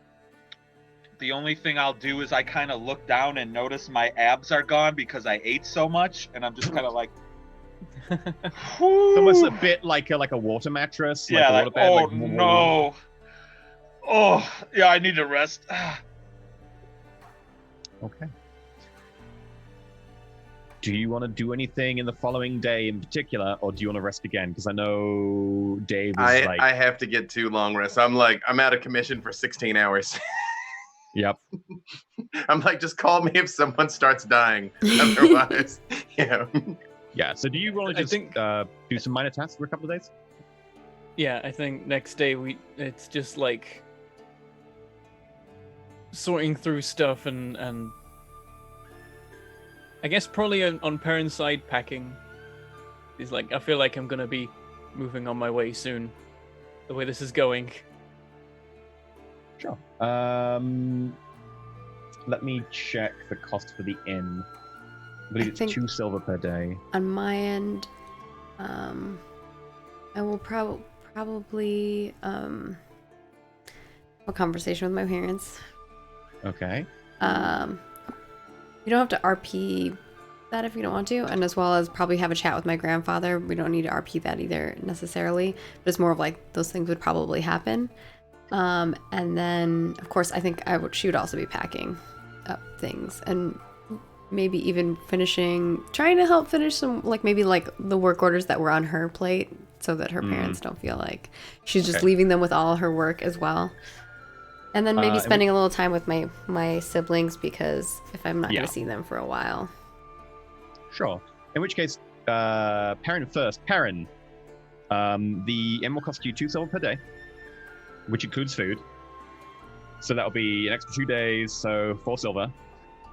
Also, when you do that, you notice that your pouch is missing 7 gold. Please reduce your pouch by 7 gold. I knew it! That was a pickpocketer in the thing. I was like, dude, check your pockets. Damn it. That's fine. I had some. Wait, how much was it I lost? 7 gold. That is a lot. That's. You had a somewhat hefty purse. Yeah, I probably jangled when I knelt down at the shrine, and they're like, straight for that guy. Maggie, which ones of those did you want to RP? I'm totally down to RP whichever one you want to do.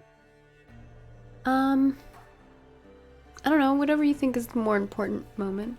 I don't think I don't. You're the one who's initiating the conversations if you want to. Yeah, I don't think like we have to RP them at all necessarily. Okay, sure. It can be just things that happen. Yeah. Go over the cliff notes of them in case there's anything important. Is there anything you want to do particularly with them, or you just chat with them and you spend? Yeah, I think with obviously with my mother and father, kind of just having the chat with them about what I'm gonna do, that I'm going to leave, and also that she's going to look for her brother, and if there's anything, she'll let them know, and she'll write back to them. So I think there will be lots of writing back and forth, and maybe I will actually write letters and send them, and Patreon can have them. And then with her siblings, she's probably just going to have like a little playtime and have fun with them. And with grandfather, it's probably going to be more about learning as much as she can from him. Right. You can't find your grandfather? Ooh. He's not in town. If you want to, you can go out and try and look around where his house is, but that's a few hours into the forest. If I do that, I probably would bring like Gatton or somebody with me. Okay. If they're interested in doing so. I mean, I was gonna say that I was probably gonna talk to grandfather about any Goliath things that he speaks giant. So I'm like, oh, where did you actually learn that from? Kind of thing. So I would explore that a little more. So I would offer to go with her. Would you want to grab Perrin and make this a group outing? Probably the day after, because you want a lot of talk, so it'll take a few hours to get there and back. So, do you want to? Have I rested enough that I shake these 2 levels of exhaustion? Not until the day after. You can only take one. You can only take one long rest every 24 hours, so you'd have to wait another day. If they're gonna go, I'll get up and go. Arena, you're effectively the one leading this. Do you want to wait another day, or do you want to go immediately? Are you saying like there's gonna be danger or something? I mean, we're just gonna go see my grandfather. I mean, that's what Red Riding Hood There's always saying. danger. So yeah, that's. I mean, it could be like the second day, I guess. Like this first day, I could be spending time with my family or whatever, and the next day, because you do want to talk to them, etc. So yeah, talk to my grandfather. Okay. In which case, have a conversation with your parents, who are very understanding, but there's definitely a small note of temporary disappointment. It might well just be that it's short term because it's such a sudden change, but there's definitely that note of like concern mixed with disappointment, mixed with your mother is worried because your older brother disappeared doing the same thing. Yeah, I understand.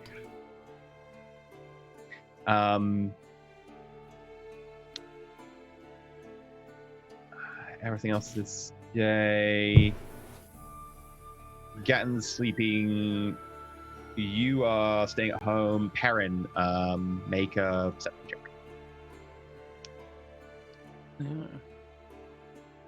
Not great. And Bone, you are outside playing with the kids, so make a perception check as well. 13. Okay.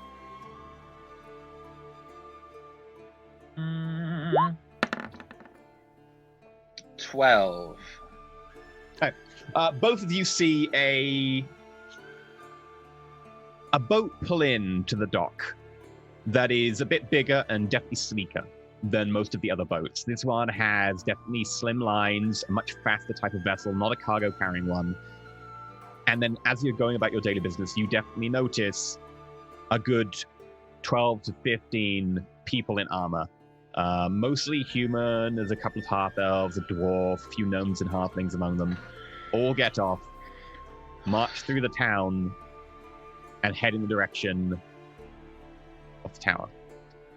Would I recognize their armor, colors, anything that would denote where they're from? Intelligence check. Karen, you can do as well. Yeah, I would ask the same question because I'm more likely to have seen these armors in person before. This makes me think of like Ready Player One, where like there's like the people who are like they're part of a corporation that goes through the training. Nice. I rolled an 18. I got an 8. Okay, in which case, let me pull this up.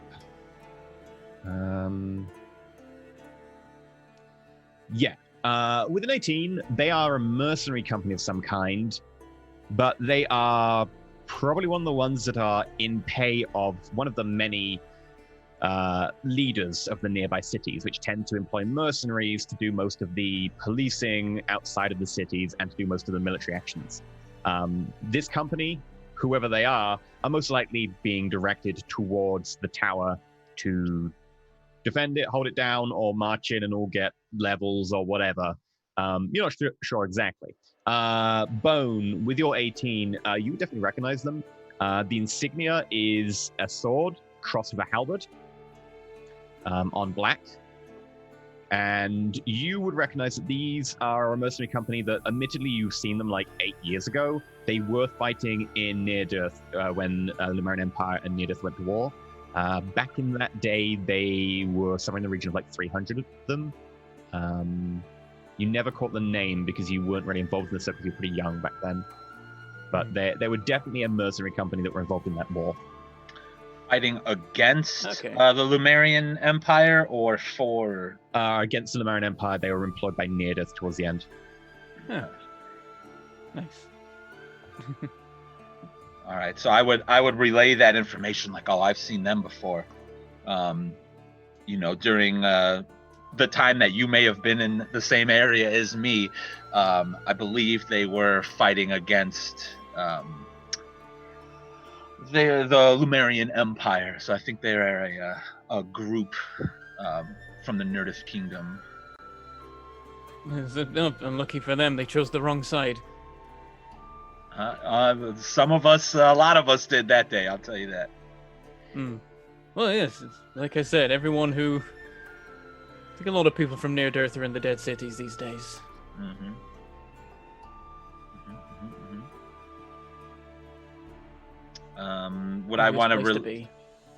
Would we want to relay this info to the rest of our companions? Just because now that we know that there's some heavy support coming in the city, I would probably want to let Arena and the family know, like, hey, there's now a new presence here. 12 heavily, armored individuals are headed towards the tower. Seems like something that they would want to know. Sure. Yeah, I'll agree on that one.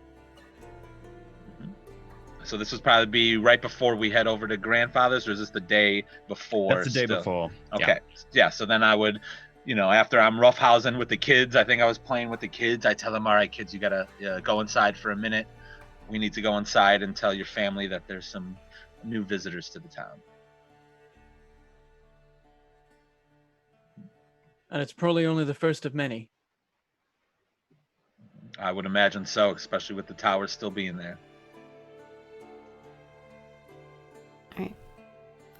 So you're coming just to tell me or to tell like my family? I would probably walk it like if it's your parents, grandfather, you, whoever I see, like I just want everybody to know that there's a new group in town that are headed to the tower right now. They're heavily armored.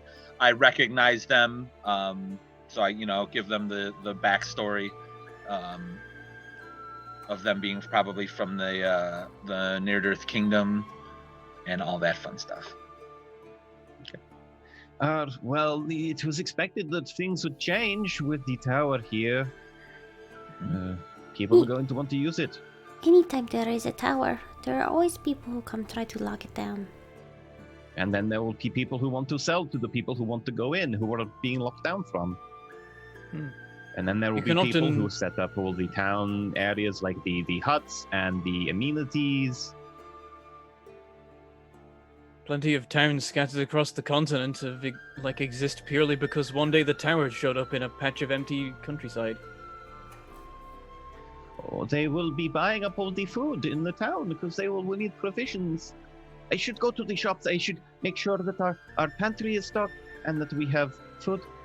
One has been eating so much. I will need to... And you'll see your mother's like running around, getting like a couple of sacks and just like shoveling some money into a purse.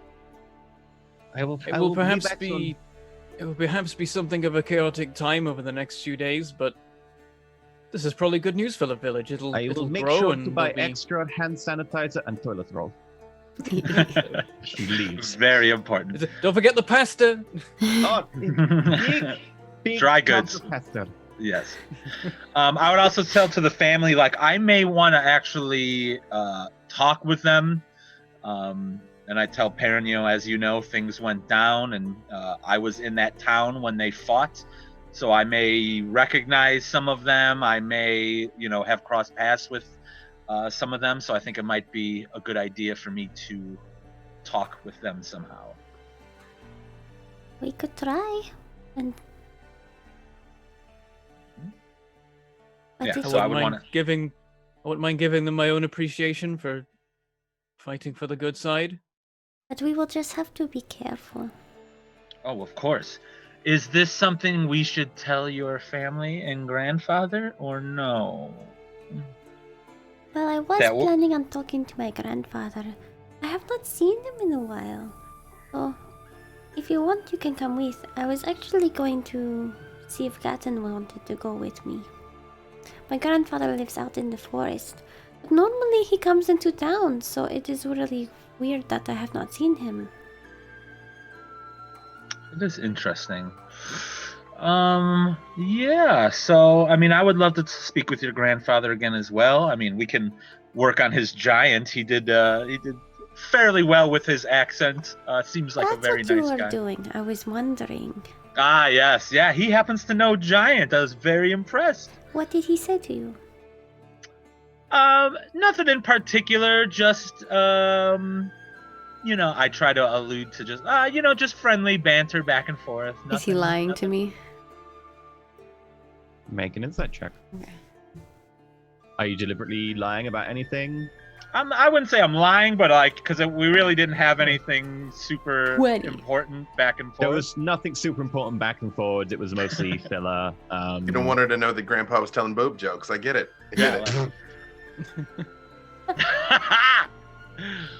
He said something about knockers, but the dialect, I lost a little in that translation, so I wanted to go back and understand what he said. He does like languages. Oh, yes, he does like languages. I thought you were going to say something else. So he does like knockers. I don't. Goliath jugs to a gnome. It's, I thought the dwarves were the mountaineers. Oh. Classic. Yeah. And we are back. So I would say before we go see Grandpa, because I think that's the next day, I would like to talk with this group that is traveling through the city or the town. All right. Well, we can go see. I think Gaten wants to sleep more, but maybe we see. I go and walk over to where Gaten is, and I'm like, look at him. So this is the second day. I still have a level of exhaustion. Yeah. Well, I'll get up though, because it's a mercenary company, so let's go. We're just gonna talk to him, or that's our goal, I suppose. Oh, that's how it starts. That's always how it starts. We're just gonna have a nice, pleasant meeting. Just a chat. I'm gonna stretch too, just in case. We're just talking. we're only heading out into like the wilderness in the middle of the forest while there's a lot of extra people around because of this tower. It'll be fine. There's not gonna run into Perfect. anyone. Pleasant stroll. Let's Pleasant do it. stroll.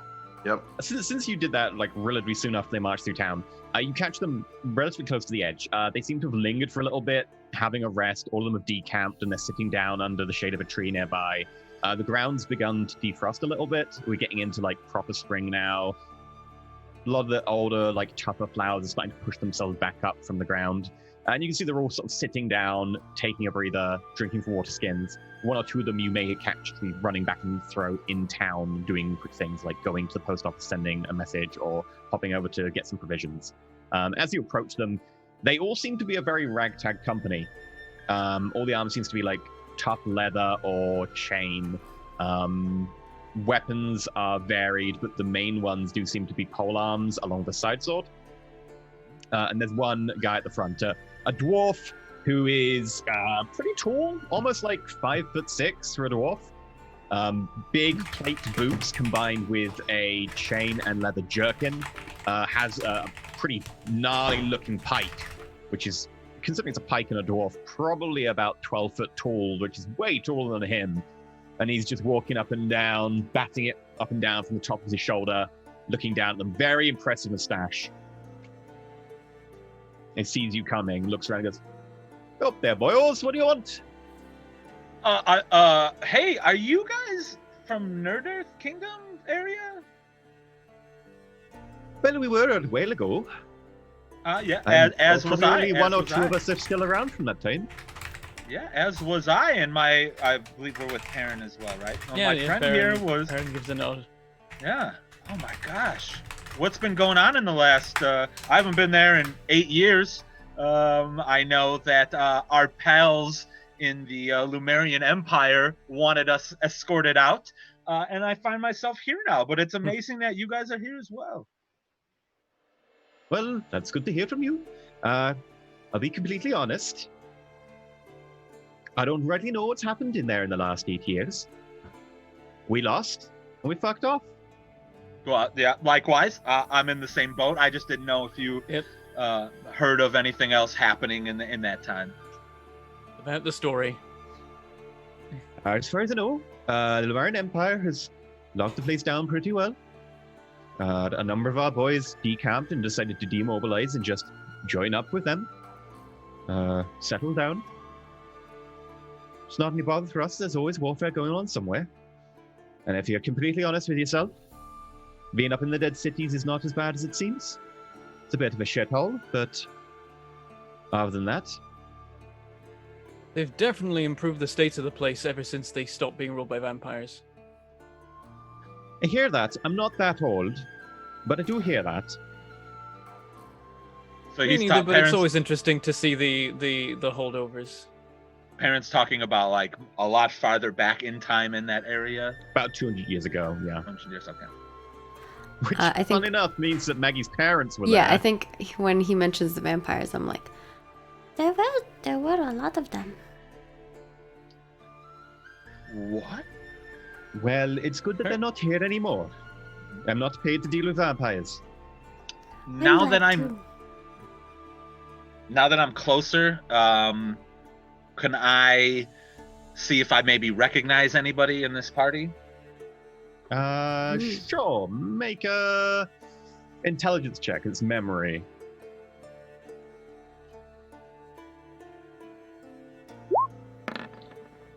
Natural one. Oh, oh my god. No one looks familiar. Dice. No, they do not. No. Someone's doing stats, by the way, for the number of crits we've had and crit fails, and we have had way more crit fails than we should, like, justified by the number of dice we've rolled. There's someone who's keeping track of all of them too. It's great. On all the YouTube videos they've been posting the stats. It's great. And I have 0. I rolled a 1 and got a 1. It's great. I think last episode it was actually Gatton who rolled a lot of natty ones. Rolled the worst. Yeah, Gatton had rolled no natural ones until last episode, and then rolled like 5 or something. Nice. So then I would ask. Disadvantage, man. That's true. I would ask that party. I'd be like, so I'm assuming you guys are here, and I point for the towers over there. Or? We're here to defend the tower and make sure no one gets through. Oh. You're on that duty. Oh. What about? And I'm being aloof. Like, what about people that already went through? Is that cool with you, or? Well, we're not actually here to be able to be like a police force or anything. So,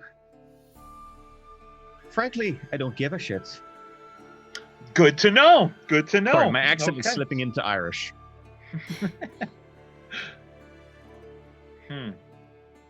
So you're just here to guard the entrance, stop people from using it? Yes and no. We're meant to be here to be able to look after the entrance, and then if someone does want to come along and go in, they can pay. And the I pay told you goes that was to what's happening. the leadership of Vihioras down the river, I imagine. He just nods. Well, minus our cut. I want to insight with that response. Sure. Come on, wisdom, you stupid dice. 20. Nice. Like yeah, the 1 and then the 20. there's Yep. definitely a glitter in his eyes of like, there's definitely a cut they take, which is good. But yeah, the money goes mostly back to the hero res. Okay. I relay that to parent. I'm like, totally as a tower tax.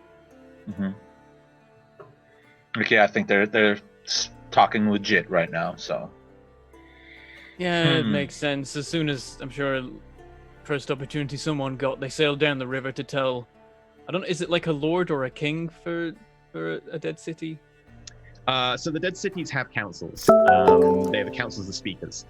Effectively, what happened immediately after the vampires were defeated is that the followers of the Raven Queen, who basically overthrew Nerol, killed a bunch of vampires, and they were like, we don't want to be in charge of setting up a governance, and so people tried to set up a republic, and it's a kind of big mess.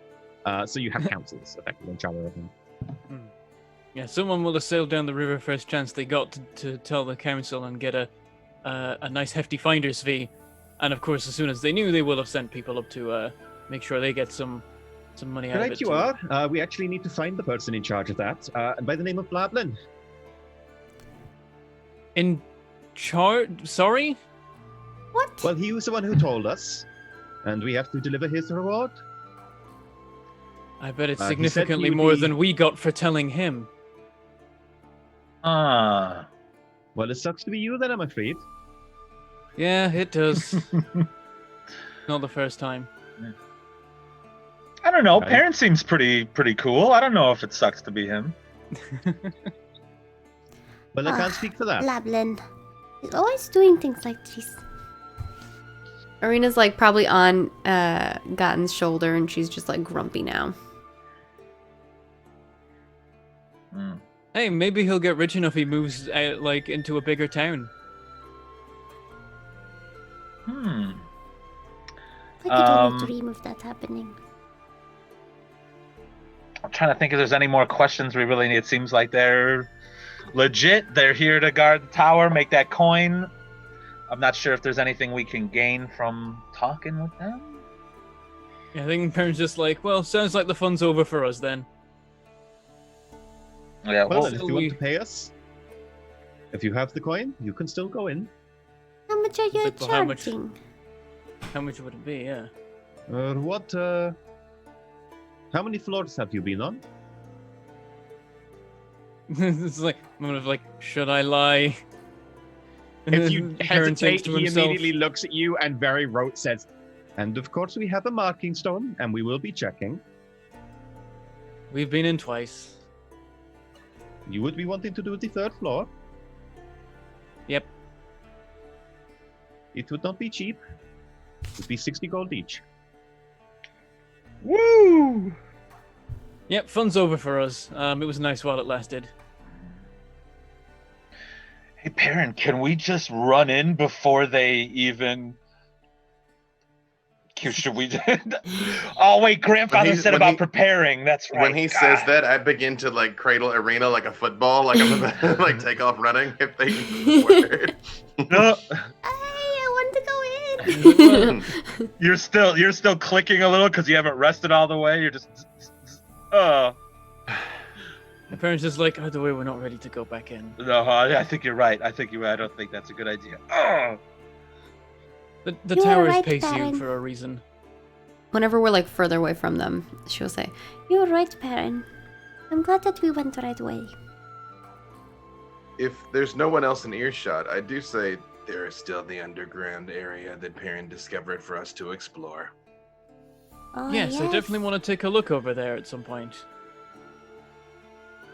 Not today, of course. I say like if It's like, The guy like who a likes to heavy do- sigh, like everything creaks, like, let's go. You know? Oh, that is something we can talk to my father about. He talked to those archaeologists when they were here.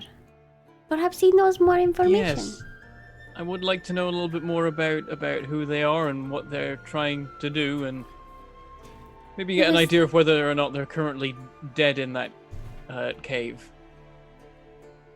Maybe you could get another gold coin that gets eaten. Well, now I need to get 8 gold coins. What?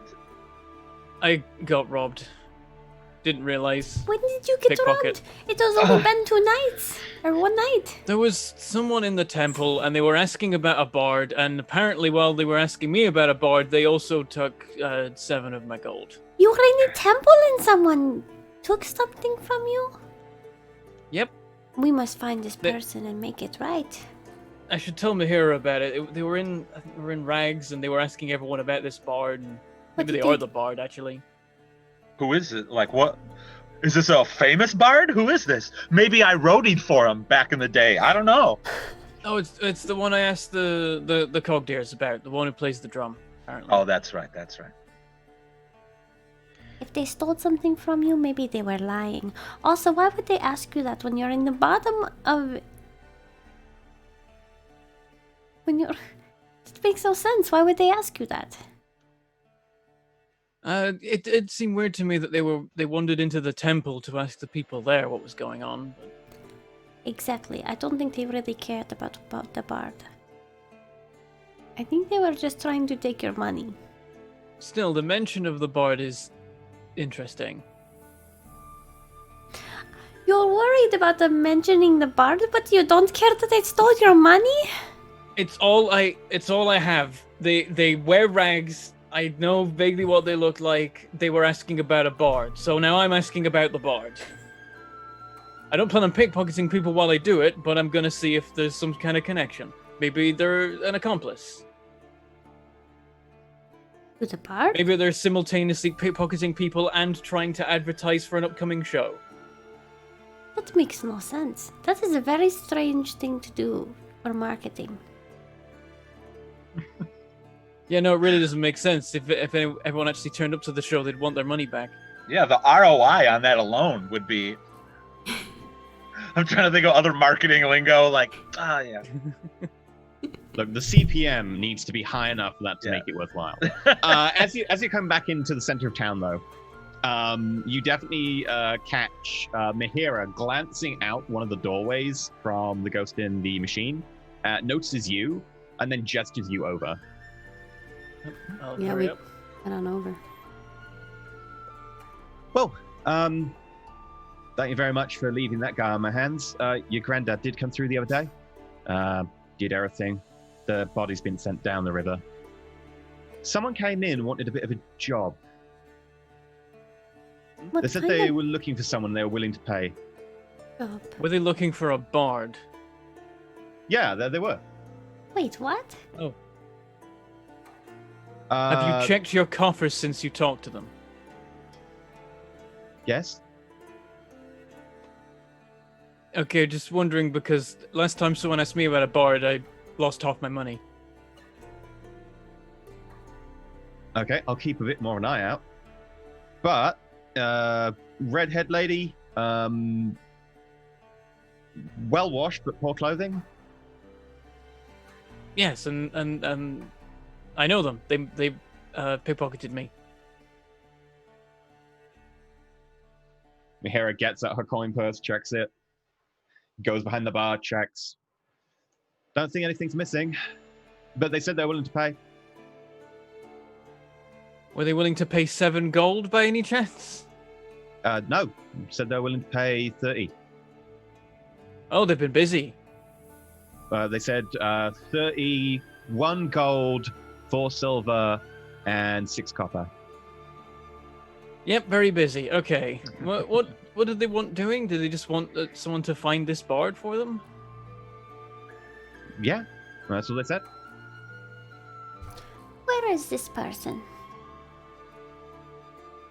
Well, they said they're going to be back later tonight. I think they're just around in town asking people. They asked every single one of my patrons. What time did they say they would be back? Probably about an hour or two from now. I say that we come back in an hour or two. I think so too. I'd like to meet them again.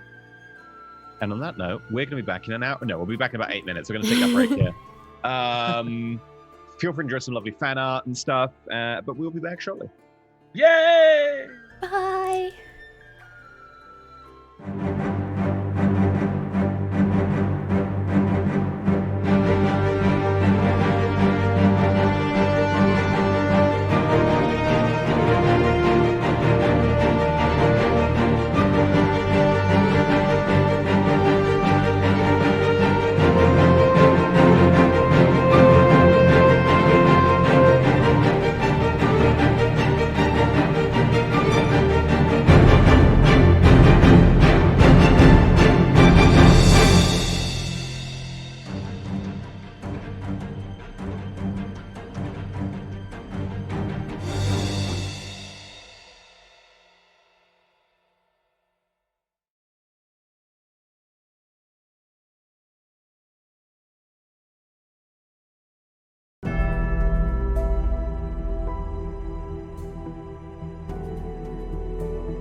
everyone, welcome back to from our break. Hopefully you have your Vasa or whatever it might be that you're drinking. Do you have a beer again, Mike? Oh, you got your D&D mug. Nice. I got this for being on Dragon Talk. Nice. That's awesome. Boom! Dropped a little bit of boom credentials on ya. Pow, pow, pow! So, did you all want to wait a couple of hours? Yeah, I think we're gonna come back. We're gonna go to visit Grandpa and then come back to the inn. No, Grandpa's tomorrow. Grandpa's tomorrow. Right. Okay. This is. Yeah. Wait a couple hours then. Yeah. Actually, we can like hang out at the bar, right? Yeah. And then, do you want to get beers? Perrin grabs a beer, sits in a chair where he can watch the door. Angrily drinks beer. Would you like cheap beer? He did just get robbed, so cheap beer. Okay. Anyone who's having a cheap beer is 1 copper. 12 beers, please. That will be 1 silver, 2 copper. Okay. I will remove 1 copper from my sheet. Okay. Yeah. About a little over an hour later, a lady with curling ginger hair, oldish rags that don't look particularly good, look like they might have been appropriated from maybe like a sack or something, walks in, looks around, walks over to Mahira, has a quick conversation, and Mahira points her in your direction. And she walks over before catching sight of Perrin and going, "Oh. Hi. Fancy meeting you here. Did you want to do a job?" No, he wants his money back. Oh, this is the person that's... Oh, that was not money? very honorable. What money? You know what money. What money? You don't offer 30 gold, 7 copper, and 3 silver or whatever it is for a job. You would offer a round number. 32 gold, 5 silver now. Yeah, because you made another gold just wandering around asking people about bards. I want to stand up and look intimidating and say, like, did you take my friend's money? Make an intimidation check.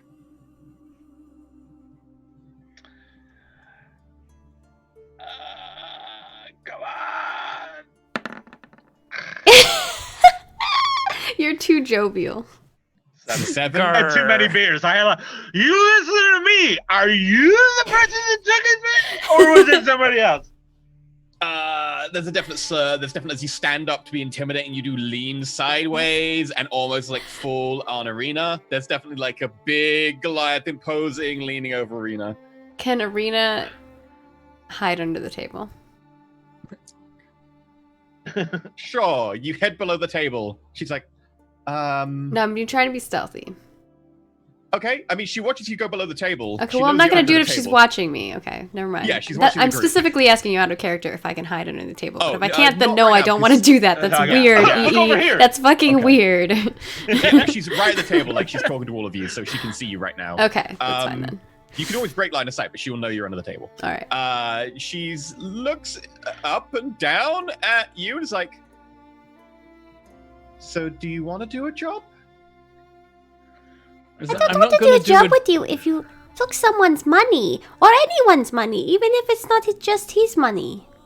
Yeah, I'm not gonna do a job just to get the money you stole off me back from you.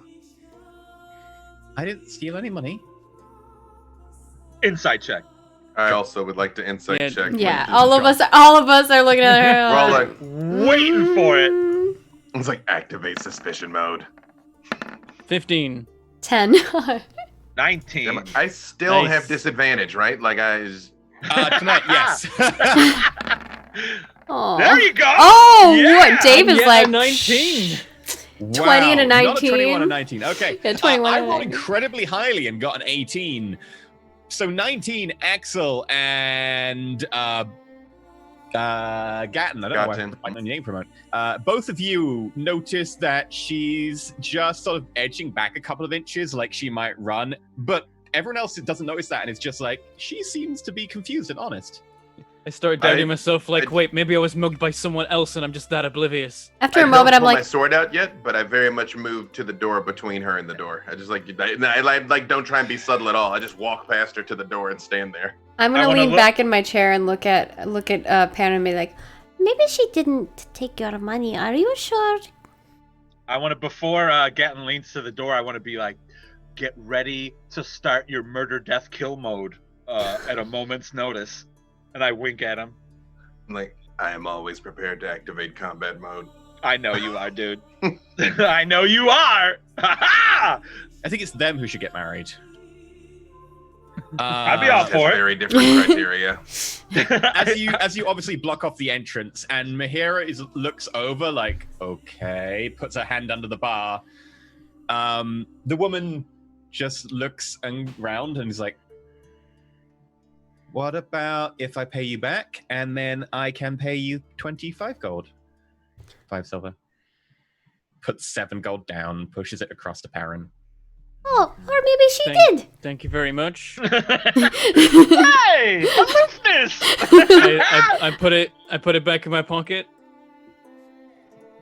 I would rather really that you just give back the money to everyone you stole it off of. And then if you have anything left at the end of it, maybe we will do a job for that. But I didn't have any money. I suspected as much. Also, I don't think I can return this. She gestures to the sack she's wearing. That one you can probably keep. They probably don't care that much about a sack. What is this job that you need? You want someone to look for someone? I need to find a bard, yeah. Rebecca Cantrilla. But then why I are did you ask around, and they have been in the area, but you could probably have just asked someone without needing to offer them stolen money.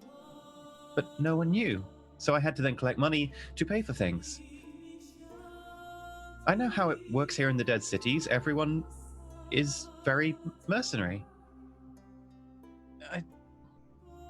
Or you could take a job to get the money so that you do not have to steal. But then they would have moved on and it would be too late. And I needed to find them before they left. Have I heard of this bard? Make an intelligence check. Intelligence? Specifically, or like history? Memory, so intelligence. Did we ask this person their name? Do we know this person's name? 7. Is that with disadvantage if I try? I have 3. Yes. They were at the bar a few days ago. That's the most you know. Okay. Oh my gosh! Oh no! Oh no, we're rolling. 1. Well, I believe I killed this bard. They were here a few nights ago, so they couldn't have gone too far. Can I ask your name and why you're looking for this bard? My name is Elivero. Beautiful, beautiful name. Beautiful name. Oh, you're gonna type it. That's helpful.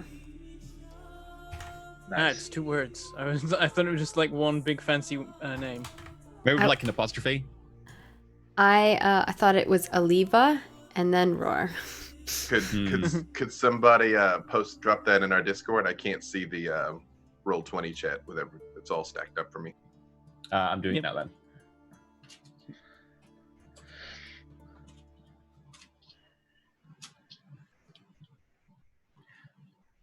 Well, yeah, that's not at all what I thought you said.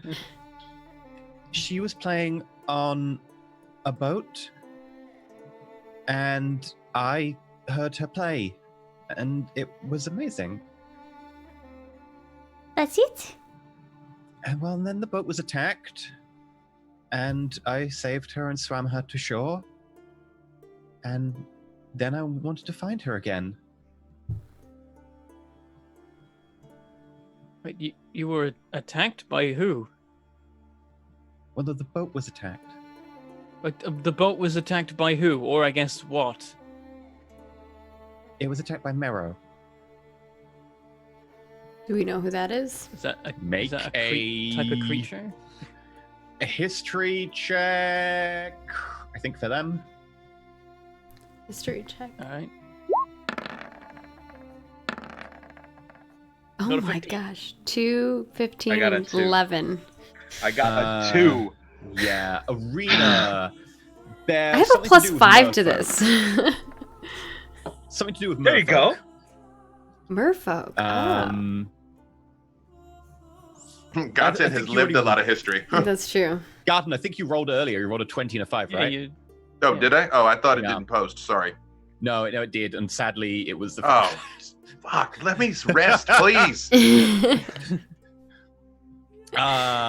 Perrin. They are merfolk who have somehow become corrupted by the abyss. Are they They have common a in very- like the ocean? In the Dead Cities, no. You might have heard of them upriver towards the lake, but no, not in the Dead Cities themselves. It's like, and you were attacked close to here by them? No. Near Lake Upper. Oh, you've traveled quite a way then. Were you just? Well, the shipwreck flowed down the river, and I swam out and saved Rebecca. And then I had to swim to shore, and the river was so fast, and I'm not used to swimming in the river. So when I made it to shore, it was quite far downstream. You're kind of weird. Let's I look make a at Bone like, what? I mean, she's kind of weird. yeah, or, I'm drinking who isn't? beers. Let's make a deal. You give back all the money you've pickpocketed off everyone that you can give back, and those that you can't, make a note of it and perhaps try and make amends later, and we will find the spot for you. If they're as amazing as you say, I would like to meet them too. Why would you do that? Well, because I'd like you to give back your money to everyone, and I feel like you'll be more likely to do it if you get something out of it. And this also means that you cannot steal from anyone else. And I want to hear some sweet double bass drum fills. Yeah, stuff like that.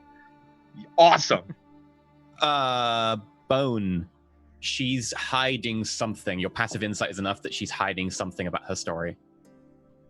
Ooh. Is there how would Bone, because he's drinking a little bit, he wants a. Is there any other details that you could tell us about the where we can maybe find her, some backstory, something that'll help us? I dropped her a little bit further up river where it was pretty rough and there was a gravel shore and the reeds were really deep, and I dropped her there, and then I had to get back into the water to swim back, but I'm not used to the current. Why did you have to go back into the water? My home was on the other bank. I'll insight. Well, I mean, do I already realize that does sound You can weird? insight that if you want. It'll give you more details. If it's Do I active think- insight. Yes. That didn't Yeah. sound Make an active confident at all. My Yes, history I is an 11. You can make an active insight if you want. Oh, active insight. Okay. Axel. I am too. I rolled a I 7. think she's a mer person. 16. 12. Yeah, both of you know that suspect she's straight so, up. She's too. straight up lying. She's straight up lying. Her home is on the other bank. Every detail she's given you has been always about the river and not about any of the surrounding terrain. See, I don't believe you anymore again. Okay. Well, then I wanted to come visit Rebecca and hear her sing again. And But why did you go back in the water? Because I wasn't able to leave the water. What are the merfolk called that I know? Merfolk. There's You know one- Miro as well. You'd probably know Merfolk. Everyone would probably know Merfolk Yeah. exists. Is my insight enough as well, like to pick up on that too, or? You said Do you she's think so? wearing a sack, so like the bottom half of her is in a bag. Yes, she's wearing like a sack, and then a second section's been ripped off and turned into like a very crude skirt. I just lean back in my seat and fold my arms and look at them. So, did your people attack this boat? Is that what happened? No, my people are really peaceful, and it was Mero who attacked the boat. And they're wrong. And so I you wanted to attempted save to her. rescue the people on the boat, and right, I see. And that's why you don't have money or clothes. I think she does not have money or clothes because where she comes from, she does not need those things. Am I right? I don't understand what your thing is about boobs.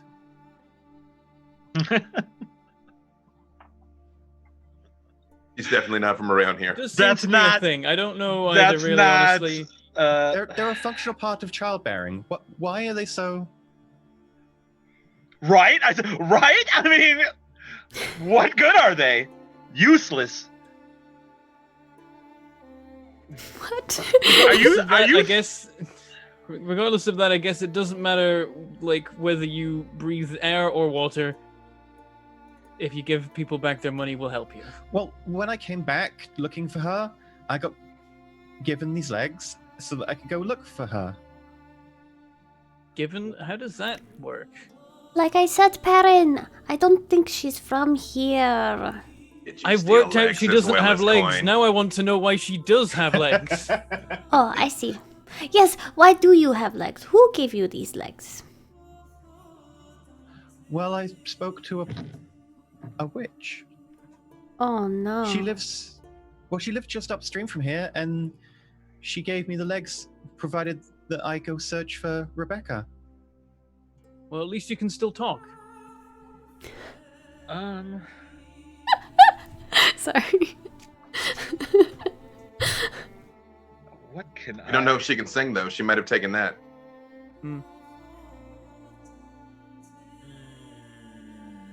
Well, that's I'm sure there's some payment for that you're gonna have to deal with yourself. We can at least help you with the bard thing. I mean, if you can. What did I this did already hear about a little bit about where they were, like that they were here recently, and so maybe I can work out from that where they've gone to. What did this witch want with Rebecca? Nothing.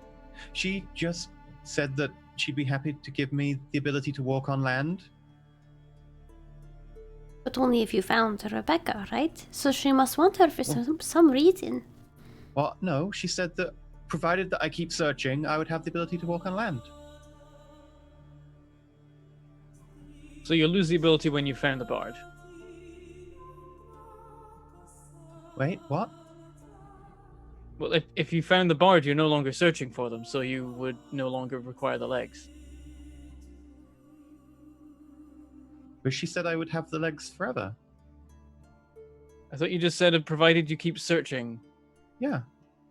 That's So if not you stop forever. searching, then yes. Is she like? Is this one? Have you been drinking any of the alcohol today? Have you had I don't know beers? I don't know if they have witches underwater. I believe Well- they are referred to as hags. Legit. Do you want to talk to her instead? I can give you her location. I wouldn't mind knowing where a witch is. I might just then use that information to avoid the area, but Well, there's an Oxbow Lake upstream. I think I've seen that one. That makes sense. Is that the big stream in the dead Up cities? the river clip. Yeah. Okay. You know that like something like 8-10 miles upstream, there is a Oxbow Lake. That's pretty obvious. And they live on the island in that? Yeah. Is that the same way Grandpa lives up that way? Not exactly, but close. He lives inland because he doesn't live exactly on the river, but vaguely same direction. He does live up river. All right, well, I think that you need to give back all the money that you stole. I can try. I don't know everyone's name. And I did steal from this little gnome-like fellow who I didn't see again. I describe, like, my grandfather. No? I describe my my father. I did steal 2 silver from him.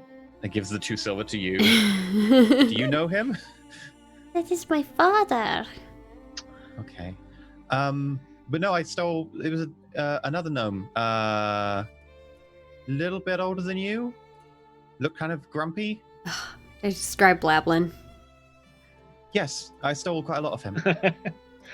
Well, I mean, I guess Best you can like keep. you can maybe keep it, because I mean, if you've already spent some of the money and you can't pay it back to everyone, then I'm sure Blamblin wouldn't mind if they have to take the hit there. Make a deception roll. yeah. Yeah, Blamblin would absolutely mind. Oh, 6. Damn it. But then It's shouldn't just- I give the money back to everyone if I meant to be giving the money back? Well, yes, but if I Yes, was meaning if you you already spent some, but should. okay. He's just saying that because we do not like Blablin very much. So I don't need to give Blablin's money back. No, you should give Okay. him back his money. No, Oh. I kind of look at Perrin Give- like, give You're him back his. confusing this. Give him back his money, but you can leave him to last. So if there's not enough at the end to give back everything you took, Blablin will be fine because they're about to become extremely rich anyway. Okay. Just a different form of pickpocketing, really. We simply kill them first. I'll be back in the river if you want me. Please tell me if you find Rebecca. All right. We will. We'll see if we can find her.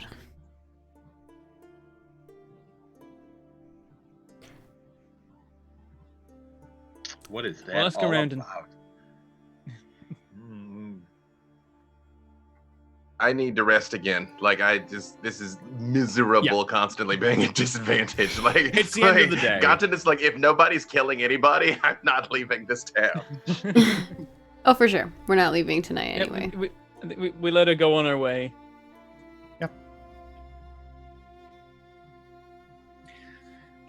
Did you rest? Yeah. You remove the point of exhaustion. There you go, Dave. Hey, I wake up a new construct. Now I'm doing back handsprings like Bone. Like, Oh, looking good. There's like less creaking. It's great. It's brilliant. Okay, what do you want to do? Did you want to head upriver? Is grandfather closer than upriver? Grandfather would be he's first. upriver, but he's a little bit inland. So both of them would be roughly the same time. If you went via like a boat or something, although it would be quicker didn't to go to the witch. grandfather said he was setting up camp near the tower, though, so it's not so unusual that he hasn't come Yeah. back, right? He said he was going to set up near the tower, but you didn't manage to catch him like literally that night when you checked, right? Because he was going to go home. Yeah. Is the tower over in that direction too? No, tower's the other direction, sadly. If you wanted to, you could always swing by the tower on your way out of town if you wanted. I think I do want to start off by just asking round in like the inn and places about the bard. Yeah, that's what I was thinking too. I was like, we got to figure out like where the bard is. Yeah, 'cause if we can get an idea of what direction that like we can Okay. have a look around while we're over there. You're asking around? Make investigation checks. Ooh, okay. A 22. Wow. 8. 22. You ask around. A number of people said they saw her about 5 I rolled a 1, by the way. Just FYI. I just rolled a 1. Again, rolled a 17 though. Why? You've successfully disbelieved Bone. Like maybe that's none of this. Nah, this just. There is no bard. You eventually end up turning to Hornrick in the tavern, who is definitely very drunk. Yeah, I saw her. She's amazing voice. She's brilliant voice. She sings a lot, and the drums, the timing. Yep, that's good. Do you remember anything about where they came from or where they were planning to go? Well, they went into the back, and then I went for a piss, and I passed them in the corridor, and then they disappeared. Like in a puff of smoke or in a direction?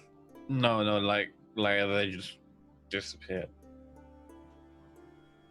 Actually in a puff of smoke. Well, it wasn't the smoke. Okay, there was no smoke, but you're saying that you could see them and they just were not there anymore. I could see them, and then I couldn't see them. Right. Either he blinked or she vanished literally. I never blink.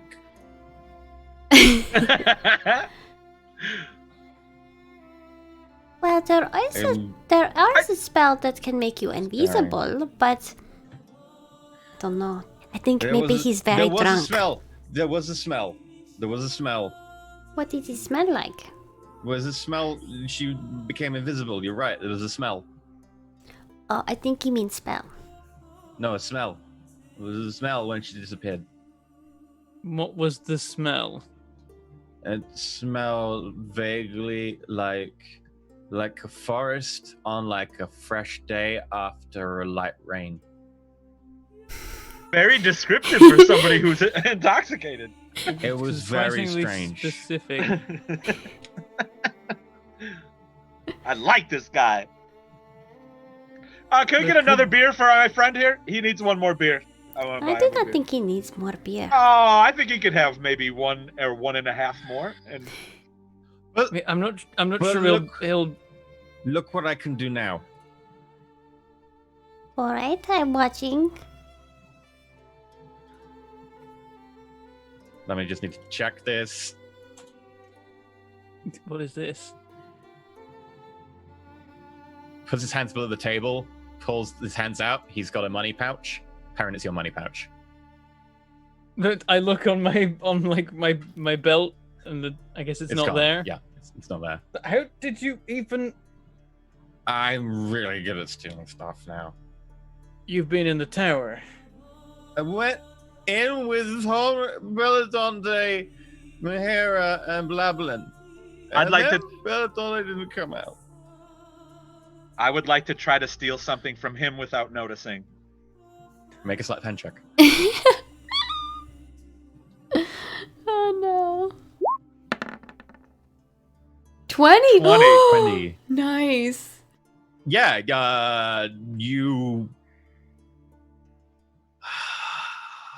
I'm going to give back whatever I steal. It was just like, oh, you could steal too? Look, this is for you. I'm thinking what he would be carrying.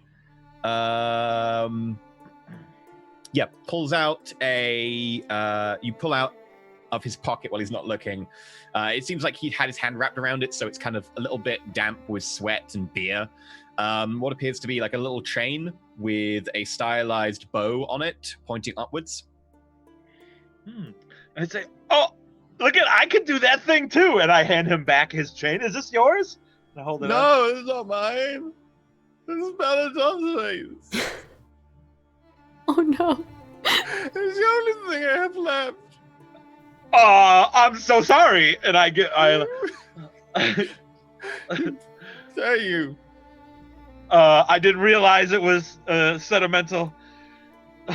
I didn't realize that you could do that. I look at Bone. Maybe that is what you are good at now. Well, I mean, Because it certainly is not fighting. Oh god. I look at I've been living on the streets for a while, fending for myself. It's a skill that I've developed well before the tower. But can you do this? Pulls out a knife and just puts his hand flat on the table. Because I try to grab his arm. No, I don't. I believe you, but do not try doing that. When he pulls out the knife, can you do this? I pop out the sword, like shing. Like I have no idea that he's about to do that. I'm like, oh, if that's what he was doing, if he was doing that game, I'd try to like stop him because I think he's too drunk. Yeah, he's literally like about to go like. Yeah, like no, it's cool. I believe you. That's cool. That's an awesome trick, man. Good job. It is a really good trick. It's so very much. Imagining that he was gonna go, look what I can do. Step, just in the same I was place. gonna roll a disadvantage attack roll. The worst thing is I can't remember how he died. Oh, I understand. We went into Poorly. Like and we do not remember everything either. he went poof from my life. Like your bard. She went poof. Is there anything else you remember?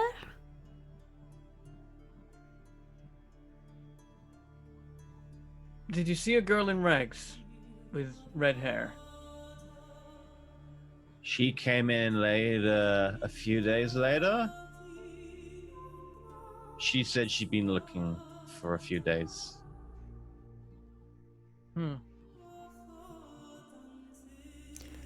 Huh. What's up, That's Dave? not this. Yeah, wait a second. Blablin came out of the tower yesterday. No, like I mean, this was yesterday. No, I guess we've rested 2 days. Yeah. Just 2 days. I think this all happened before the tower. Yeah. Yeah, this happened before the town. This happened before a few days before. But I have not seen this bard for a couple days. About 5 days. She performed in the tavern 5 days ago. I think you see Perrin just kind of shake his head and go, bloody witches. The witches. I turn back to the team and I'm like, the witch told what's it, is her name Ali? Is it? Yeah. Mhm. The witch told Ali both that she would have legs forever and that she would have legs for as long as she was searching for Keltrilla. Because she will be searching for Keltrilla forever because Keltrilla disappeared the moment that the deal was made. Ugh. So this isn't even like this person is not even somebody we should be looking for because they don't exist, or No, he's saying that we need to go talk to the witch now. Unless she is I might trapped. be wrong, but my guess is that the bard currently doesn't exist until we go talk to the witch and tell them to stop the deal. But we know where Ali will be, so we can have her go to him. Yes, presumably if they reappear, it'll be exactly where they were before. When he says we need to go talk to the witch to like get her to release this bard, Gata just stands up and walks towards the door. Okay, you've had breakfast. You've gone over. You've immediately asked this drunk person who's drunk at like 9 a.m. This is not good. Like Honrick's taking this hard, and you head out. He hasn't come back down yet. That's all. A little hair of the dog. A little hair of the dog. Yeah. This is a couple of days. Hair of the dog. Yeah. Do you want to go talk to the witch then as a group? Yeah. Yeah. Unless someone stops him, like God, like literally is just walking. Perrin does say maybe we should bring Ali with us. It might be important for the deal being reversed. This is not a bad idea. Stop and like turn and stand there. Also, I'm very curious about her people. I do not need to breathe. I am capable of traversing the river to look for her. Yeah, merfolk often keeps to themselves. It's always intriguing to meet one. Are we anywhere near the water? Yeah.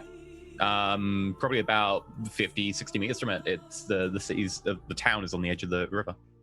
I walk over and like literally just like wade out waist deep and like bend over and put my head in the water. And I was like, Ali Varor, your presence is requested. Okay. Takes about 5 minutes, but as you say this, the river is kind of murky. Definitely not quite as blue as you'd really ideally want from a river. This head just comes out of the gloom behind her, flapping a tail. Yes. Red hair streaming in the water. She looks up to you and goes, "Okay." We believe we may have discovered the location of your missing bard. We would like your assistance in discussing the situation with the witch, so that she might release Caltrilla from bondage. Let me just go get my clothes. She flicks around, swims back into the gloom. And I turn and come out of the water. But I do like very much check and make sure I still have legs and not a tail. Like, Definitely legs. I look at Arena and I just say, curious she was able to alter her form. Is that an ability that exists commonly? Well, some people can do that, and others have to use spells to make it happen, but I believe this is a spell. It would be supremely useful for aquatic propulsion to be able to alter one's form. I will meditate on this. And then I come out of the water. Arena A few minutes go by. thinks about that as Yeah. well. Okay. A few minutes go by, and then you notice her heading out from under a pier, bends down, like stretches out, hair sopping wet. The sackcloth is beginning to get wet from all the water just beginning to go into it and being absorbed. And she walks over to you. You found her? We found out what happened. Yes. And people are concerned that they think Pietro just drowned. I'm probably gonna holding on to assume- Pietro. I can imagine. Oh, you're muted, Dave. I do very much like the water rising, and he's in there like. No, I'm probably holding on to him. I'm gonna assume that there's like a sealable vent in the compartment, so if you're gonna go underwater, you could just close that, and then it'll be airtight Suffocate in to there. death? Yeah, True. Then open it later. This How is dead just his gets- lich. This is just his lich origin story. That's all this is. Yep. hmm It is your grandfather and Pietro that we will face in the final battle. No. Your grandfather riding adult Pietro. I'm switching amazing. sides, by the way. If grandfather comes in riding battle Pietro, I'm turning on everybody. I just want you to know that. Exactly. No. And what happened? So it seems like when you made the deal with the witch, there was some awkward things with the wording, because you are both getting the legs forever and you'll be searching. Like you'll have the legs forever, and you'll also have the legs until you finish searching for the bard, which means you'll never finish searching for the bard. And in order for that to be fulfilled, the bard has ceased to exist currently. But presumably, if we talk to the witch or maybe kill them, your friend will come back. It appears Don't make that deals with witches. it appears that maybe you have been tricked. But I don't want a maybe. I want to be certain. I want her No, back. we are pretty certain that you have been tricked. Like, even if I'm completely wrong about the how and the why, you made a deal with the witch. You've probably been tricked. Okay, make sure you get her back. We can ask the witch about it, and if it is as we think, then Caltrilla will appear in one of the back corridors of the inn. I think on the way to the outhouse. I'll go there and wait there then. You can do that. We might need you to break the deal, or we might not. It may not matter. We'll see if the witch is amenable to undoing deals, or if they're just going to attack us. I would lean over to Perrin and be like, do you think, I mean, if something goes down, we'll have to defend this person as well. Versus, I don't know how capable this person is in fighting. I've fought Mara before. Would I notice that if she would have a marking or level or anything? You wouldn't be able to know. Yeah. Unlikely, because I imagine merfolk don't often get to go in towers. Well, yeah. That makes sense. No, the exception is that it's the Drowned Tower. The Drowned Tower exists partly in the sea. Yeah, I forgot about that for a second. No, so well, so there you go.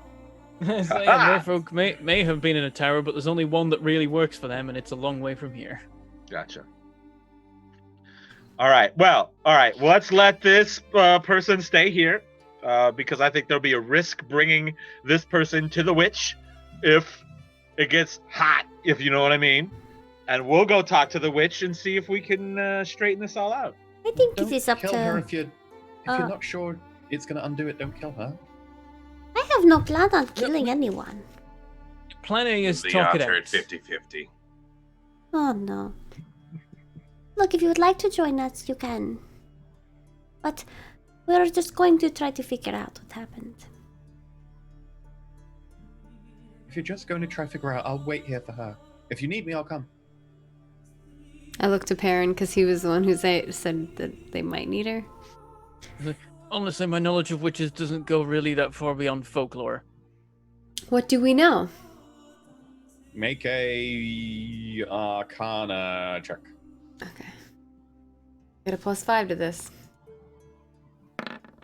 Don't jinx it. And I rolled a 1. Oh, I'm a 6. a natural one. I got a Witches 17. Are 10. entirely all over the spectrum. You have no idea. Constantly different rules and origins and powers and abilities. Right. And I'm like, there are good ones, there are Perrin. bad ones. There are some that are like...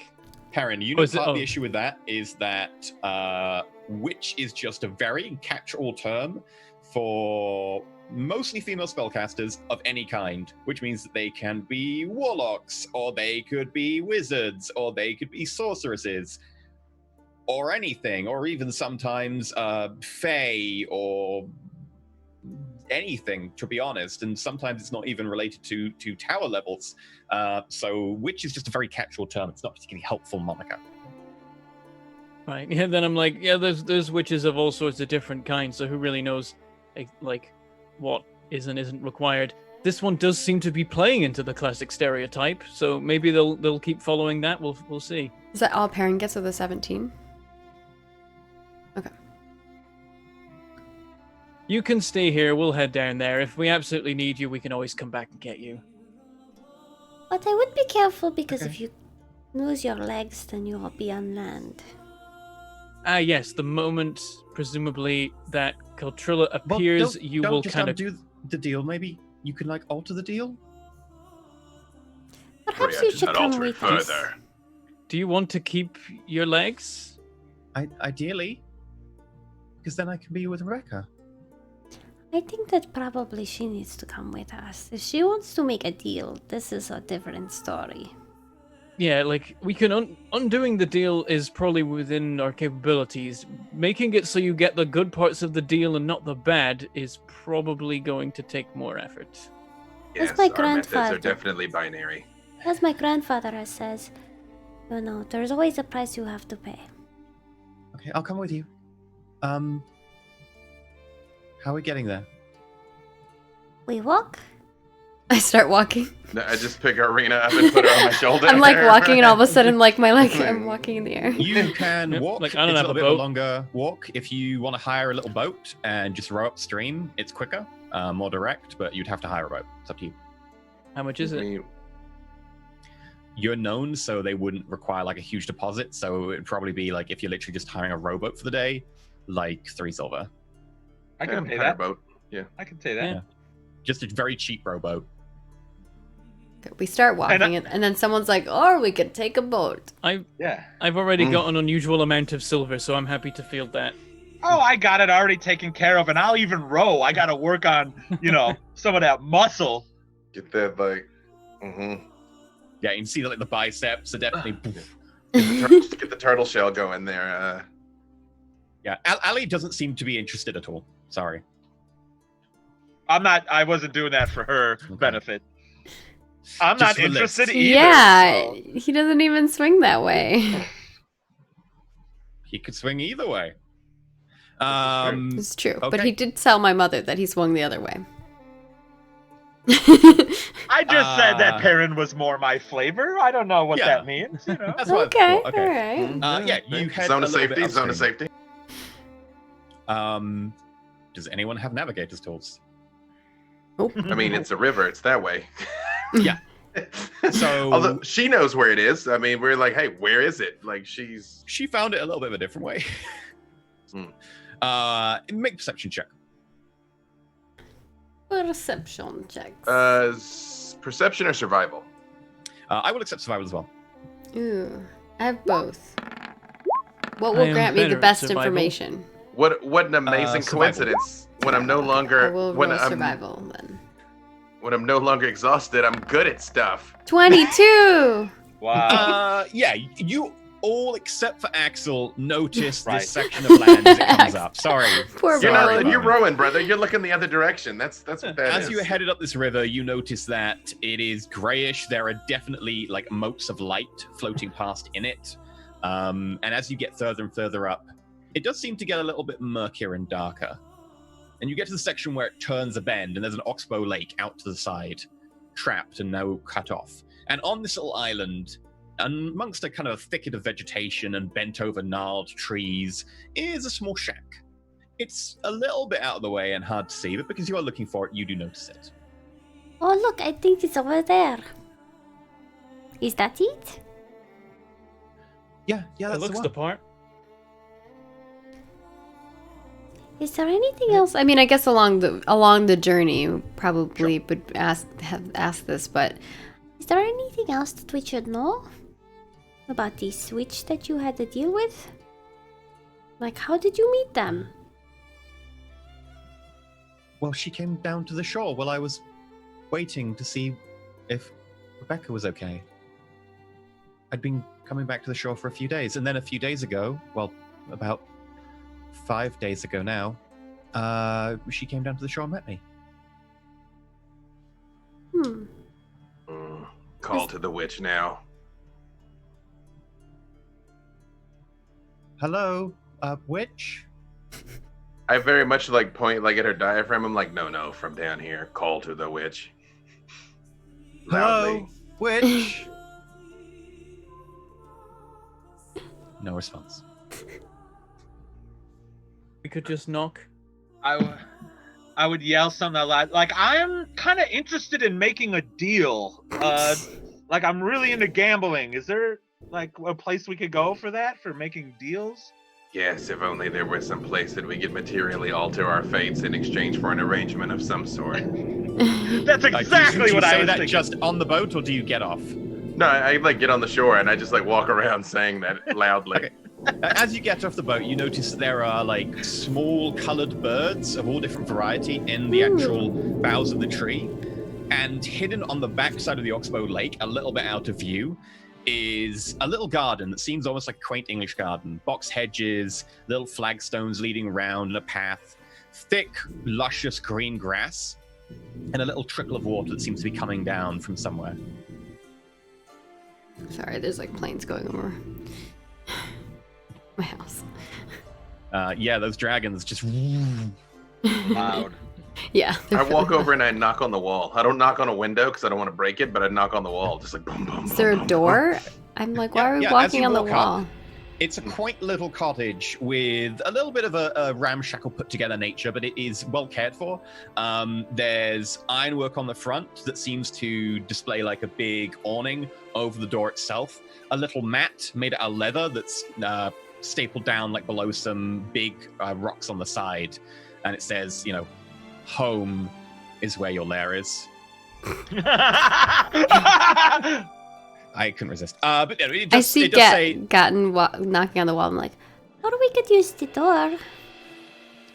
Yeah, it does say home, and then it has a few symbols and religious depictions which are related to Arroway, which is a goddess who has been around for a long while, but she is her portfolio was assumed by Saren Ray, often to do with homeliness, fertility, a lot of just general home.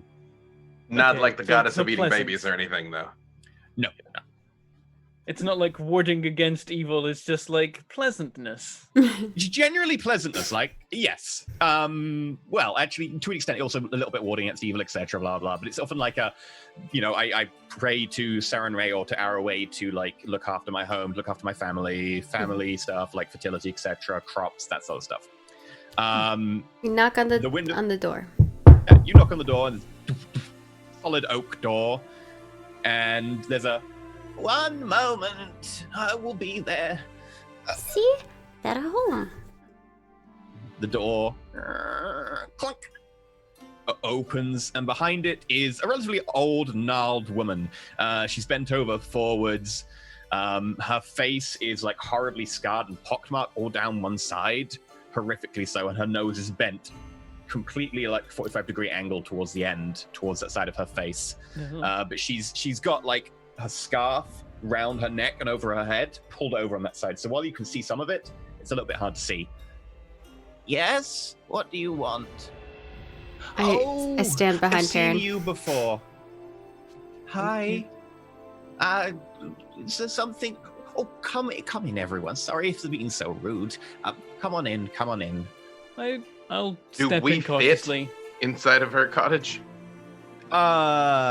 She is. I mean, I guess you can't see her head properly, so you'd guess maybe human or possibly an elf. So she's tall enough, and you'd have to stoop a little bit, you two, but you're okay. You go inside, and it's very quaint. There's a couple of armchairs, there's a rocking chair, there's a big fire that's currently out. I live with gnomes, so I know how to sort of like. So we were visiting because we heard about a certain deal that you had fulfilled recently and wanted to check on the details of it. Well, this young lady here's deal is... Oh, it's okay, you can talk about... Oh, okay. Well, this young lady said she would like to be able to walk on land with legs, like all of you. And I gave her legs. But there are sometimes unintended consequences. I'm guessing that is why you are visiting. I nod. Unintended? Magic of my sort sometimes is... temperamental in nature.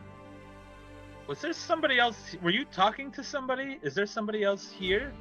Oh, she was talking to Ali, who you brought. Oh, Yeah. okay. Oh, sorry. I disconnected there. What was that? Which part? What she I don't said. think you heard any of it. I explained that it was temperamental magic of temperamental nature. I would like So to sometimes insight there's check. unwarranted consequences. But did you Insight say this. anything about if there was someone else involved? Oh, I asked if there was, Oh. because it sounded like she was talking to like somebody, but that was actually Allie, who we brought with. It wasn't like talking to Right. another person in the room. Oh, That was a right, natural okay. 20 on my insight. Natural 20, so 23. 23 total. Gotten's very much like,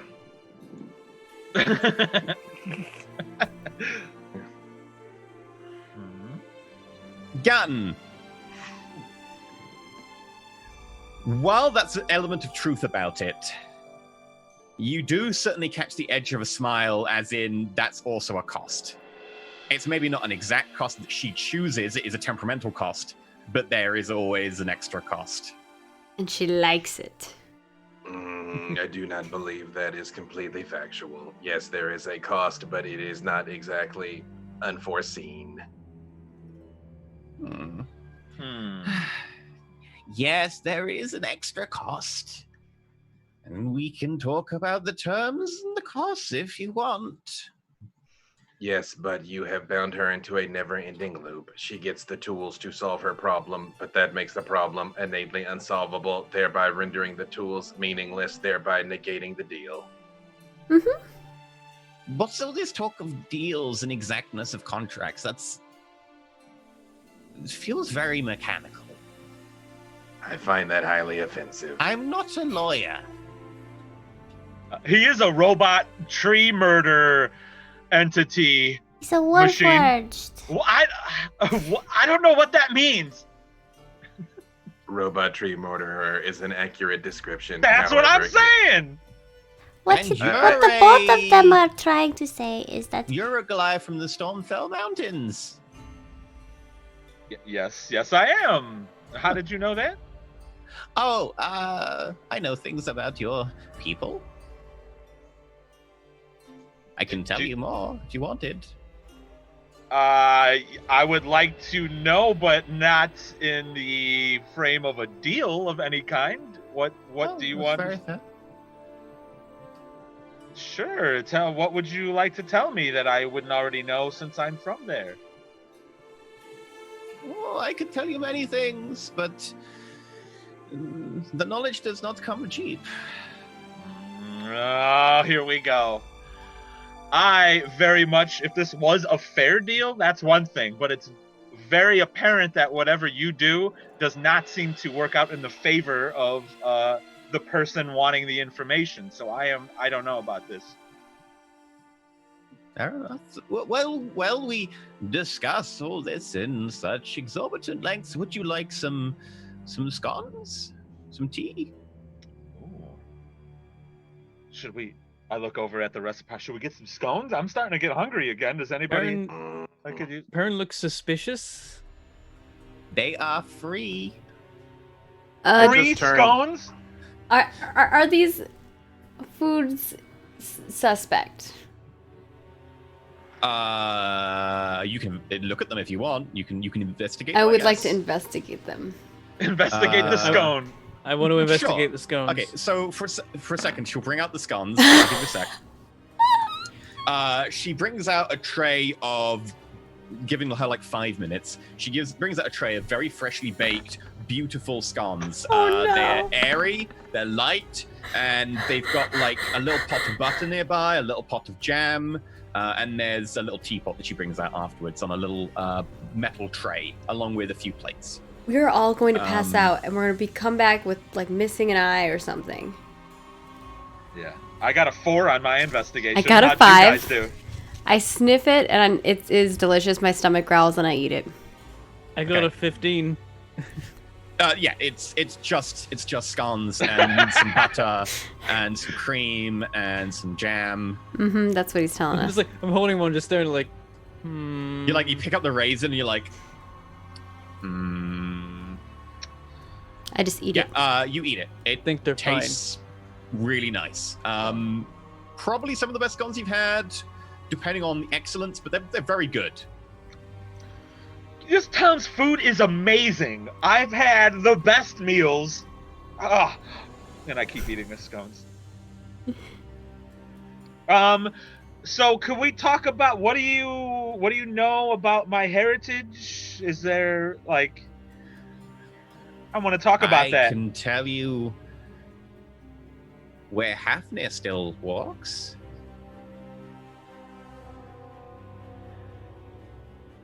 Say that again. Say that one more time. Oh, Hafnir. High climber. He still walks. How do you know this name? How do you know this person? Well, I have my ways of knowing things. Where can I find him? That is something I can tell you. Oh. You see me put down scones. Eat. You will need your strength for the things that you are going to do. All right. I want to like gather the party, real quick. Like, all right, hold on. I need to talk with the party. Okay. Very serious. I will talk to my manservant. She opens the door nearby, goes through, lets you have some time, and you hear muttered conversation in the other room. Okay. Right. I listen. Make a perception check. Oh, Oh yeah, we'll do that first. 10. You hear muttered voices. It's kind of hard to hear in there. The other voice seems to be relatively low. I gather the party, very much serious now discussion, and I tell them I haven't heard that name uttered in 20 years. Halfgrim was a leader of my clan, and for all this time I assumed I'm the only one left. But now I'm finding information that there may be another member of the clan, especially the leader, still alive. There may be more Goliaths, apparently now, that I'm finding out. And I need to find out where he is. It is... If her dealings with Allie are any indication, she might give you his location and yet curse you to never locate him. What? I don't see any other options at this point. I would say just be very cautious in the wording of your agreement. I agree with what Cotton says. You must be very careful if you want this information. So, like, are we saying if I ask where he is, and then the deal is, I'll tell you where he is, but now he dies, so that when I find him, he's dead? Like, is that the extreme we can... Well, it might be more subtle than that. It might be something in the wording that means it won't end up how you want it to. Something that sounds fine, but isn't. Also, we came here for Ali. I Yes, we shouldn't remind get them. too sidetracked, though. I'm Hi, not yeah. gonna stop you pursuing information about someone important to you. It's always yeah. possible you could simply venture back to the mountains and ask around, and maybe people know. When was the last time you were back in the mountains? It's not a very nice place these days. I've never actually been that far south, so I wouldn't know what it's like, but that makes sense. I talk with the rest of the party. Say I need to at least go in and hear what this offer or deal may entail. I understand. We will be here for you. I also am the last of my tribe. Were I presented with the opportunity to find more, I too would go to any necessary lengths. I appreciate your support, so I like to go back inside. But like the moment we like open the door, I'm like, "Excuse me, ma'am." Oh yeah, as you look in, you notice that she's talking to a very, very large man. He almost looks a little bit like a Goliath, except bigger. Maybe like a half ogre or something. He is large, as in his size category is large. But he's in the house, or she's outside?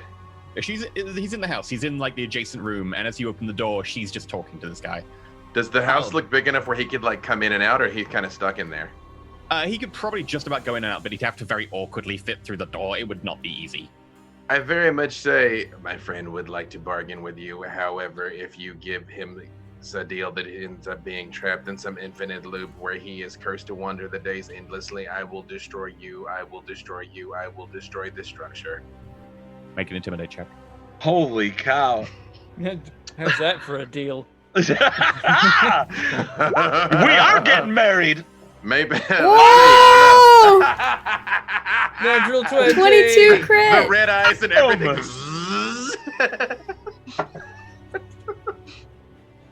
It's good because I meant The it. loud car goes by. Wow! Thank God for 23. not my luck. Wow! But she looks at you and is like, I appreciate that. But a deal is a deal. But I will bear that in mind. Maybe. She walks over, a little bit of vim and like pep in her step, and looks up at you and definitely like stretches, stands up on tiptoes, and like looks at your eyes.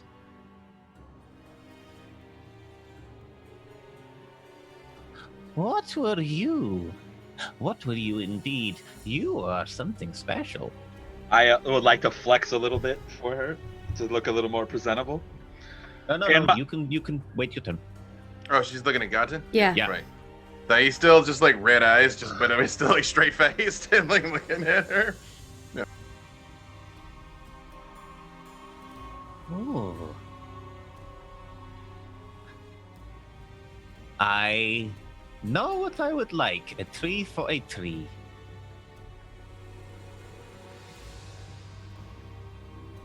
I will bring you your bard back. I will give this man right now the location of his leader in exchange for a twig. Just a twig. Me. No. As much of a interesting specimen as you are, a different twig. A twig that you will already cross paths with. Which one in particular? I am very familiar with the flora and fauna of this region. It is a tree you have not yet met, but when you see it, you will know. I require a twig from that tree. You will be able to get one. I turn and look at Armina. Armina. Arena? Are you saying Amina? Yeah, I am saying Amina. Sorry, Arena. Perrin. I do not wish to recklessly enter into a complicated agreement. It sounds simple, but I'm sure there's more going on. I mean, for a start, what tree and why is the tree so important? Make a persuasion check. Ooh, nice. Okay. Colonel Net Charisma. 9. 9. I will roll. It is possible that... Get a 1. Get a 1. 8. I got a 1. Hey. Yes. Hey. All you gotta do is chant and it works. Hey. It is a tree that has not seen the light of day for many, many years. You are going to it anyway. A tree that has drank of blood, and a tree that holds something much more important. But it is not mine to keep. I merely want a twig. Do we know of this tree?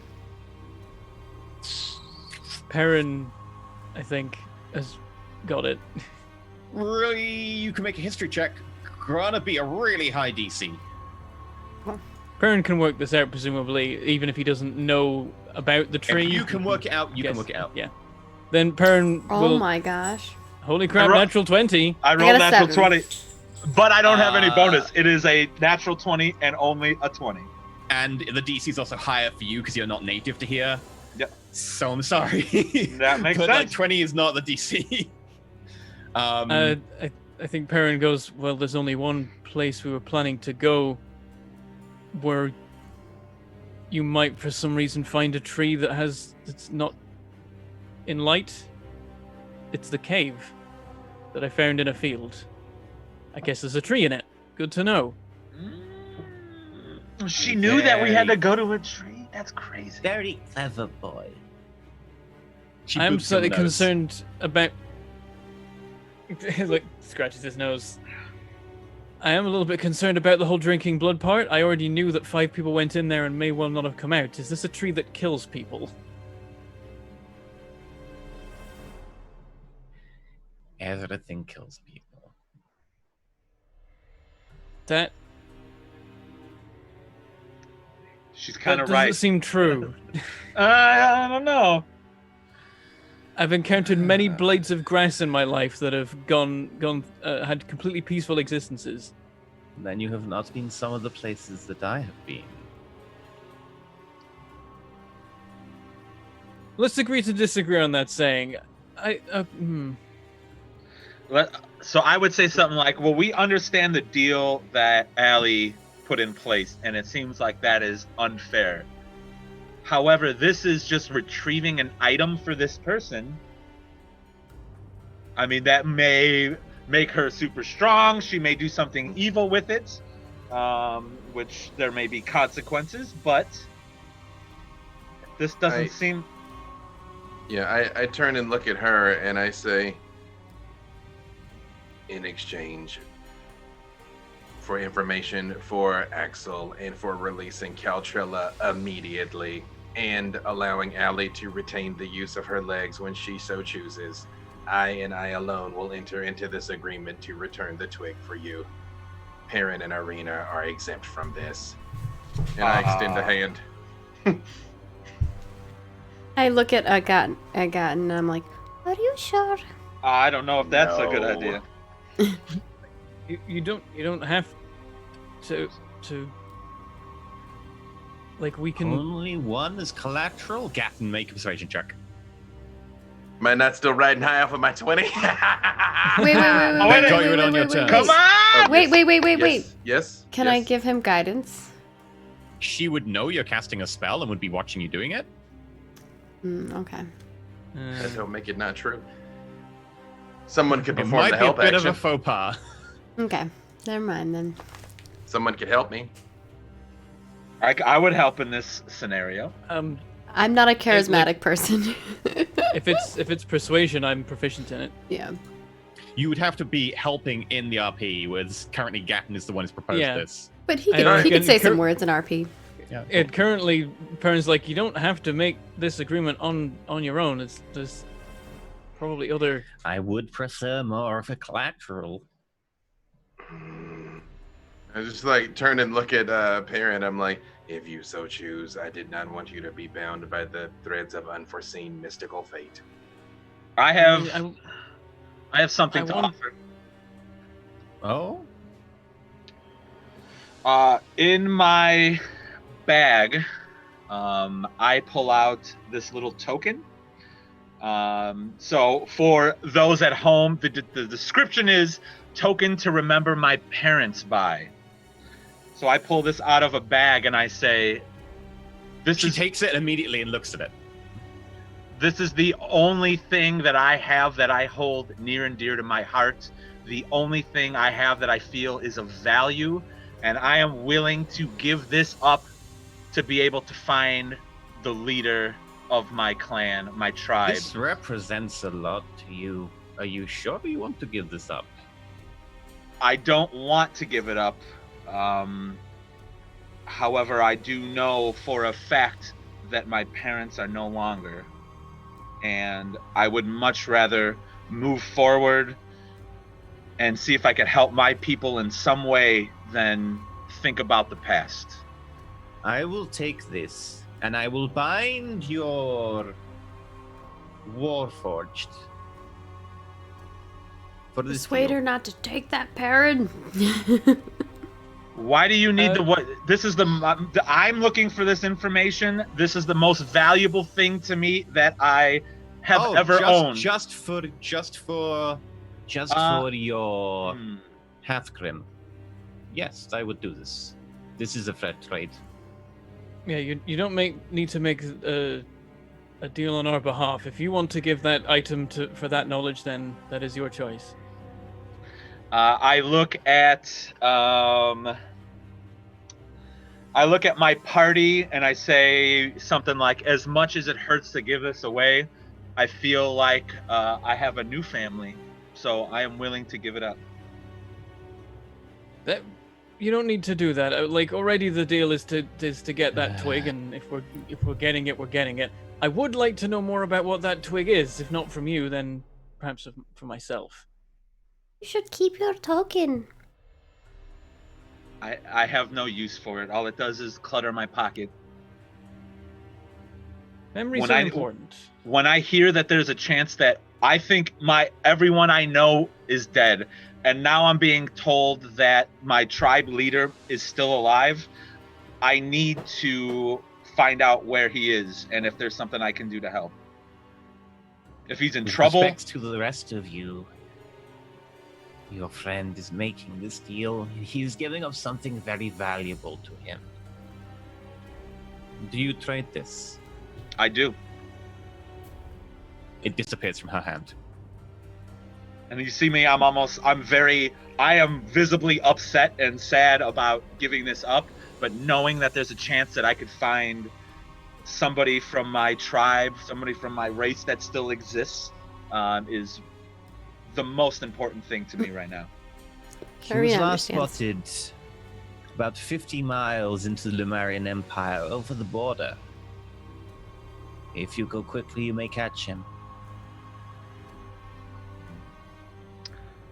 Over the border from here? Yes, further upstream and over the border, going southwest. How will he locate Again, like him? I said, that is a large country. I could find him. I absolutely can find him. That's all I need to know. So one of the things I do is I take off my cape of billowing, and I put it on Gatton. I don't need this. I put Gatton in this cape of billowing because we're somewhat the same size. It'll kind of hold on to him very nice and be awesome. I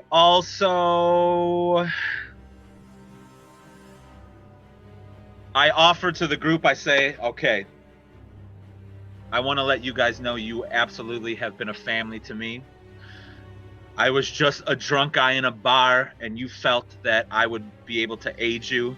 Now, I know I haven't done very well in fighting anybody, but I do feel like you guys took a chance on me, and you've been the only people I've seen more than a day in years and years. But I need to go. This is what matters to me. I went into the tower looking for power to maybe start, a new tribe, a new family.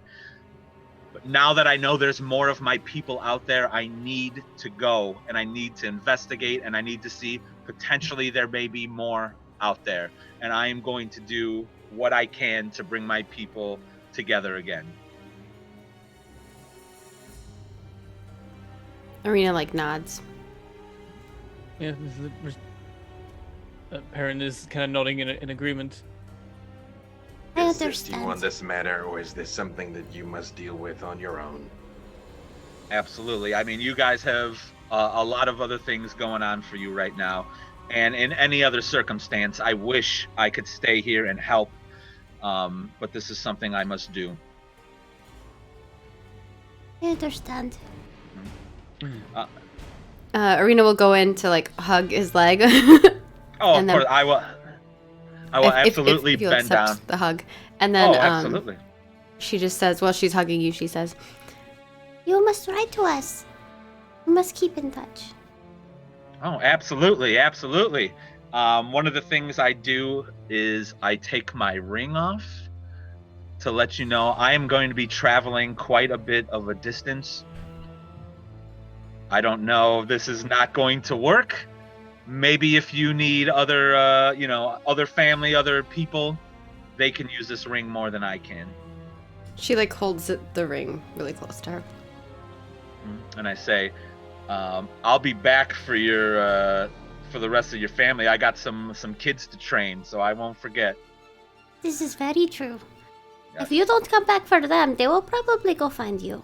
No, they've got the map, but I would recommend they don't go there, as my homeland is not really what it used to be. So I turn and look, and I'm just like, Perrin, would you like a moment alone with Axel before he departs? The Perrin's I'm slightly concerned about the implications. no, I that say I would like to say goodbye I if you're say heading on your something. way. I say something like, I understand. Yes, you would be my flavor. However, my heart belongs to another. I was married. However, my partner is no longer with us. I am not searching for another heart, but I mean, you're really good looking and all that, and I'm sure I'd be really high on the list, but Okay, I do not have interest. I get it. That's nice. just And I boop you on the nose too. Boop. Why do people keep doing that in here? That's the second booping already. That's amazing.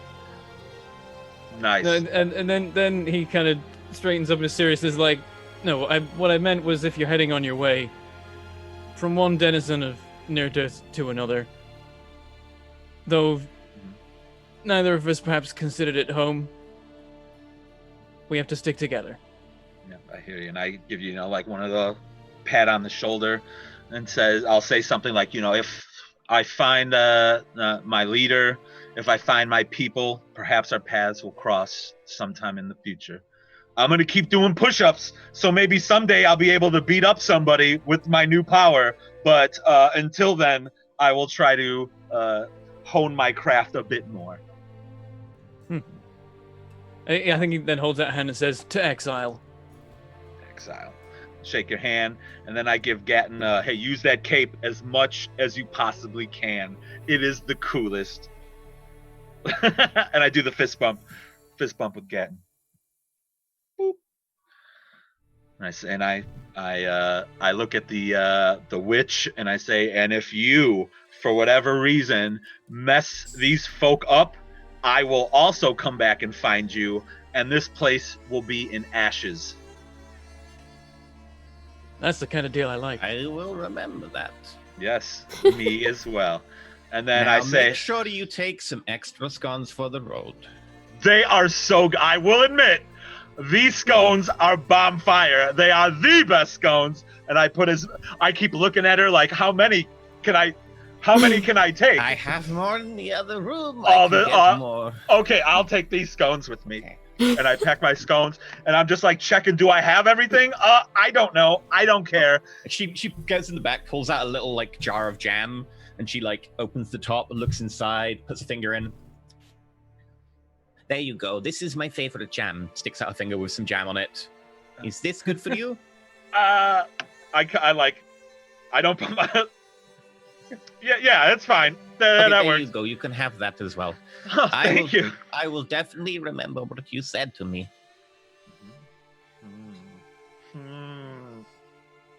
And I'm in a rush, so I say, okay, awesome.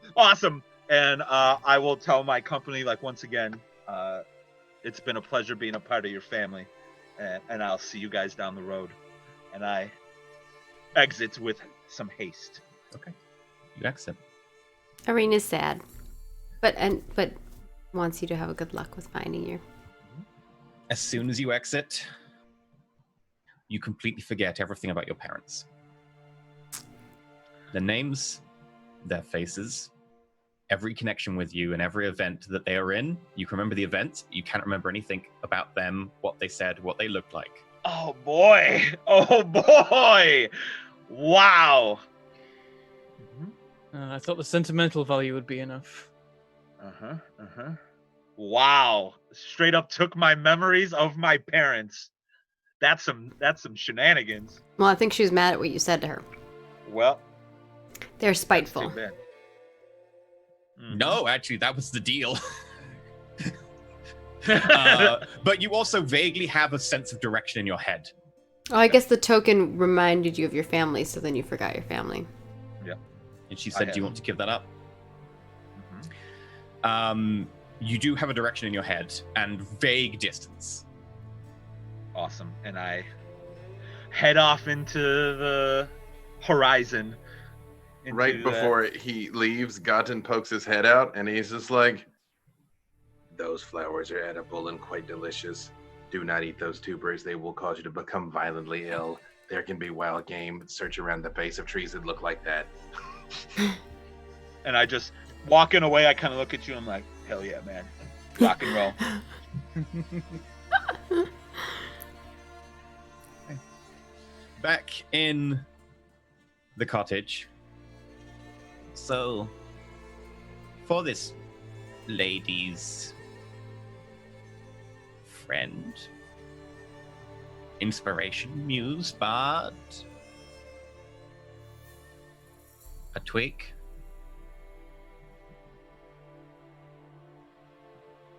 I'm gonna cut to the chase and assume that us not knowing the details of the tree is probably part of the deal. That's why it makes it fun. You will release the bard now. Only if you agree. If you all agree, then I will release the bard now. I turn to Gatton and say, I won't let you only put yourself on the line. If we're doing this, I'm also doing this. I want it to go in that cave anyway. If it is a smashy murder tree, it probably would have murdered me anyway when I went in there. I thought I was the only smashy murder tree. And maybe you'll be able to make friends with that tree. Ask it for a twig as a favor. Persuasion check advantage. You've gone muted. Oh, yeah, you're back. Yep. I'm like, interesting change of pace. persuasion check advantage then, since you're getting help. I'll let you do it, Perrin. Or if it's Okay. me. Okay, No, if I'll it go can for be it. him, I'll let it be him. No, because he's can be better him. at I'll it. go for it because I'm good at this. I am not. 17.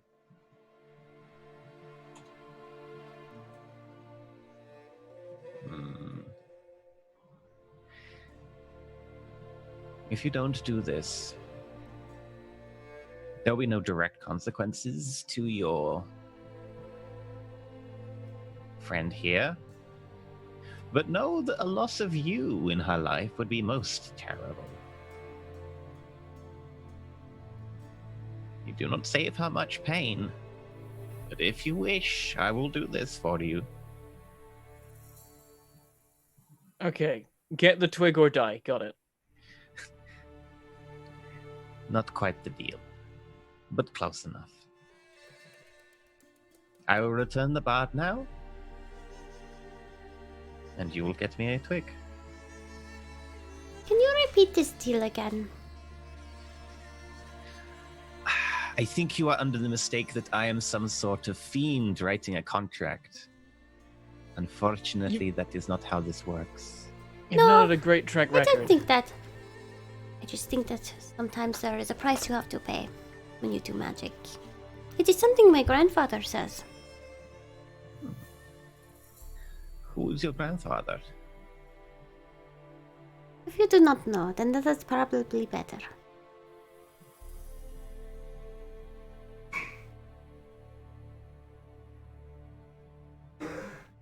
Interesting pause. Make a charisma check. Just flat charisma. I'm not charismatic. And I'm not trying to be charismatic. I know. I mean, maybe she's born with it. Hey. Hey, okay. Anyway, just ignores you. Oh, probably because she doesn't think my grandfather's very important. She's not intrigued. That was like Yeah. do you intrigue her with that, or? You will get me a twig. I will return the bard. That is the deal. The twig And that she you will will keep know. her legs. And she will keep her legs until the bard ceases to be the bard. We did not agree to any additional footnotes. She will keep her legs. The bard will be restored. Or we have no deal. When the bard dies, she will As long revert. as you are not responsible for that death, or anything you do or cause is responsible for that death. Everything Yeah. causes unintended consequences, which cause other consequences. I have not no think more you really interest in want this bard, twig. though. I have no more interest in this bard. I have other things to be interested in. She walks back up to Gatton and just like starts poking at the compartments. I don't react in any way unless she gets near the one with Perrin in it. And that's what I sort of Pietro. like. With Perrin me in it. Yeah, I'm like, ah! Yeah. Right. That's it. That's our final form. It's the Gundam. It's a long Gundam con. Yeah, until she gets close to the one with Pietro in it. Then I like. Done. I think so. mm, I'm sure we'll regret this later, but Arena just kind of looks at the two Sure. of them as like, I don't feel comfortable about this, but if it is what you want to do. I turn and look at Arena and very much out loud, I'm like, if you prefer, I could simply kill them both. I do not think this will help us get our friend's friend. Then I just turn back to her and I'm like, I accept the deal. And extend Okay. the hand. Well, here's your bard. She gestures, and out of the back door walks a young lady, dark hair. She's about 5'2". Relatively like strong bones and arms. Like she's definitely used to like drumming quite a lot. Definitely got muscle on her. And she immediately locks eyes with Allie and runs over, and they just hug. And then Oh. kiss. Okay. okay, that's good. For a moment I was worried they hadn't really spoken to each other and this could end badly. There was a non-zero chance that she was like a stalker. Yeah, but either way, the bard was trapped. So I'd kind of done that calculation, and I'm like, the bard may not want to see this woman, but yeah. Where were you? I don't know. There was just a lot of trees and leaves and people walking in and out of trees. It was very strange. I'd been there for 5 days. At least there were berries and stuff and fresh water. I didn't recognize any other place. I was so worried for you. Just talking in the background.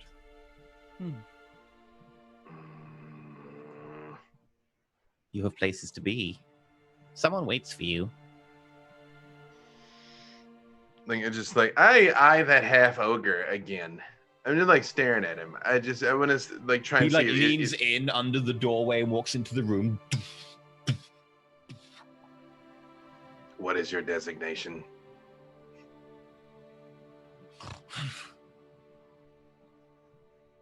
Doesn't seem to understand you. I will introduce myself to this bard.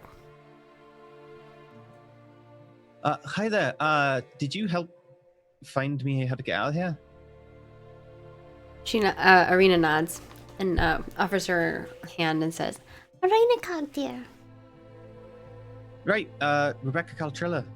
Nice to meet you. I don't know exactly what happened, but why does my girlfriend have legs? She asked for them? I mean, they're really nice legs, but I'm very confused right now. I think the two of you are going to have a long conversation. Definitely having a conversation about those legs. Stop it. But Can't I be guess- sure yet, but they may well be to die for. Boom, boom, boom, boom, boom, boom, boom, boom. Yeah, I know.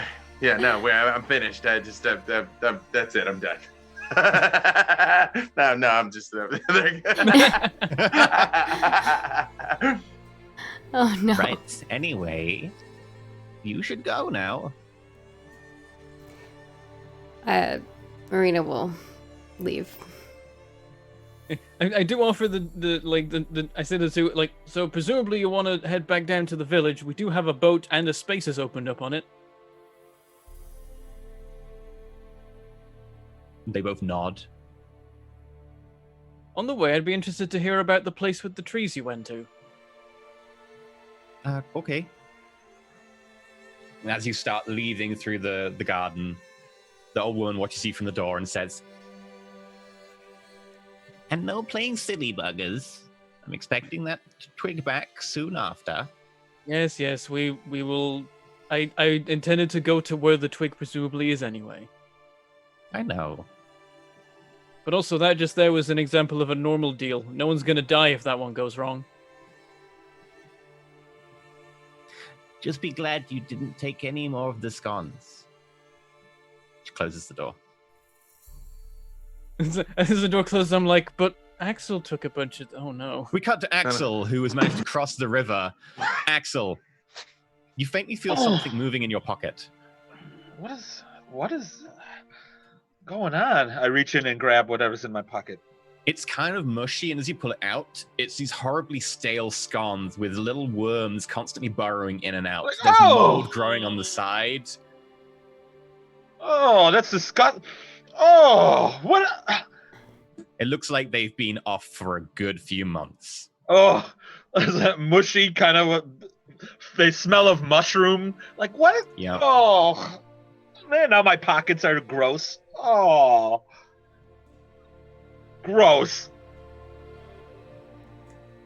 You pull out the rest of your pocket. The little tub of butter. It's full of mashed cockroaches. Ooh, that one not so bad, but those Not scones. I'm just kidding. And the jam. In amongst the red paste is just an eyeball looking up at you. No, I took it from that finger. Like what happened? And the red paste is not jam. Why does it taste like iron in my mouth? Oh, I have a little acid reflux. It's coming up a little bit. Oh, Am I like injured or anything, or is that I mean, you might throw up, but no, you're not. Oh yeah, that's a good possibility. She was playing with you. She wasn't actively trying to murder you. Real nice. The rest of you head back to town. Am I still playing? Oh, because I thought I was done. If I'm still playing, let's go. Yeah, no, the other three are leaving. We're just gonna, you go on. I'm the only player left. Yeah, it's the campaign all about finding your half-grim, your clan leader. Separate the party. Separate the party. 50 episodes time. Like, congrats, you got your own spinoff. Yes. It would be the Axel and Cogdeer show. It's just the Cogdeer twins and Axel. That'd be Aw. so much fun. I would love that show. I think we both know we'd all watch that show. You head back to town.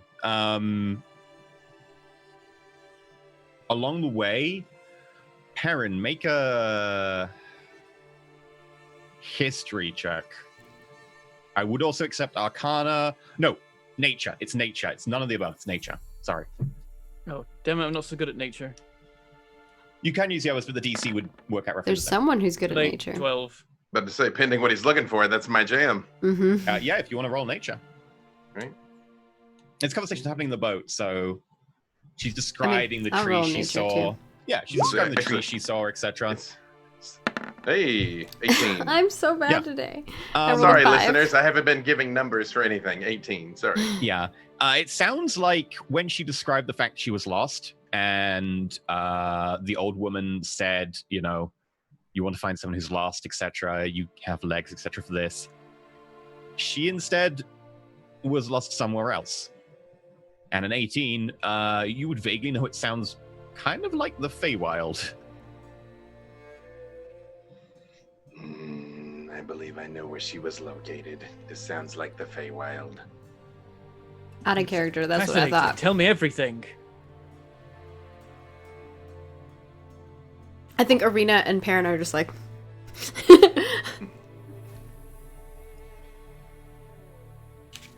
And as you head back to the town, you drop the bard off, you drop Ali off. Very happy. You notice a lot more people in town than usual. Makes sense. It's the tower. The inn is overloaded. There are tents being pitched in the main courtyard and around town. There are a lot of boats that are now moored up on the other side of the river as well, as they're running out of space alongside the actual banks. There is a lot of noise, people talking and celebrating, and things being dropped, and raucous drunken laughter in the background. Definitely louder than town normally is. And that's where we're going to end the session today. Wow.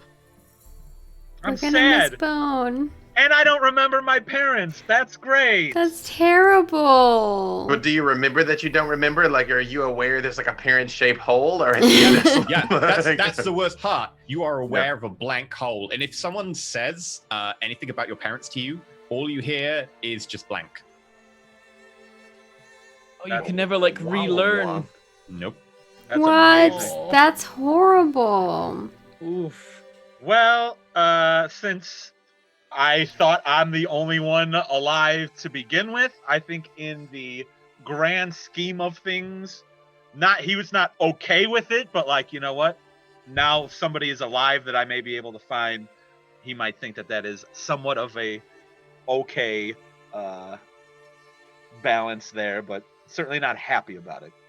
Yeah. And you've effectively got like an upcast hunter's mark, and you have a direction and a rough distance as well. Nice. I look forward to playing that offline with you for Hey. eternity. Oh, yeah. Right. Okay. Since we're ending there, do you want to go through everyone? Let's start off with Mike. Mike, who are you? What are you doing? Where we find you? I am Mike Harris, HARACZ. Find me on all the socials and on my newish YouTube channel, Chef Mike Does Stuff, where I make super simple, easy recipes for those people who hate cooking and have never stepped foot in there ever. And that's about it. and not here apparently anymore until a year and a half from now. No, you'll be in here. You'll be in here. In your heart. In your heart. No, in the Yeah. compartment next to. No, literally mashed up, balled up into that. Perfect. In the compartment. Yeah. If you do Beautiful. not want to make maggoty scones, there you go. You can check out Mike's. Yes. Maybe I'll do that as my next recipe. That's great. Maybe we need recipes from the show. Absolutely. Like the cogdeer recipes, and then like you should make recipes for the Ascension. I did do scones not too long ago, so there It's is true. a scone video. A nice did they have cheddar maggots in them? No, they cheddar and chive savory scones. Delicious. Ooh. Yeah. Leave them out for like 3 months, and we'll be there. The raisins in the scones were dead flies. Perfect. Yeah. Delicious. Yep. Yeah. Equal protein. With his urchin background and thinking he's only been a loner for all his life, he's probably like, I ate a bug or two in my day. Yeah, But it's the about eyeball half as bad mash- for you as it is for everyone else. Yeah, except I'm the also eyeball sorry, mash. Maggie. That's disgusting. You're Yeah, protein. Maggie doesn't know, but her character ate the scones. I know. That's right. If she knew, I she'd had just be one like too. throwing up. Yeah. I rolled so low on that. You got close to the DC. I rolled a I think 5. Perrin got close to the DC. Oh, I gotcha. The reason that she made you take extra scones and then deliberately drop the glamour on them was because you intimidated her at the end. She was like, you did the deal already. Fine, yeah, take the scones. Hey, I told these people the same thing. If they're bad, I'm gonna find them. So that's my MO. Yeah. Dave, what about you? What do you do when we find you? B. Dave Walters on all the socials. I say words about things. I'm doing something 7 days a week. So just check out the socials and I'll be talking about Many it. somethings. Just something. As well as in everywhere, all the 5 time. minutes. Literally in 5 minutes, yes. But that's all right, yes. But what's most Uh, important is Thursday mornings. You can locate me right here on Roll4it playing the best boy, Gotten. With a new cape. You got a cape.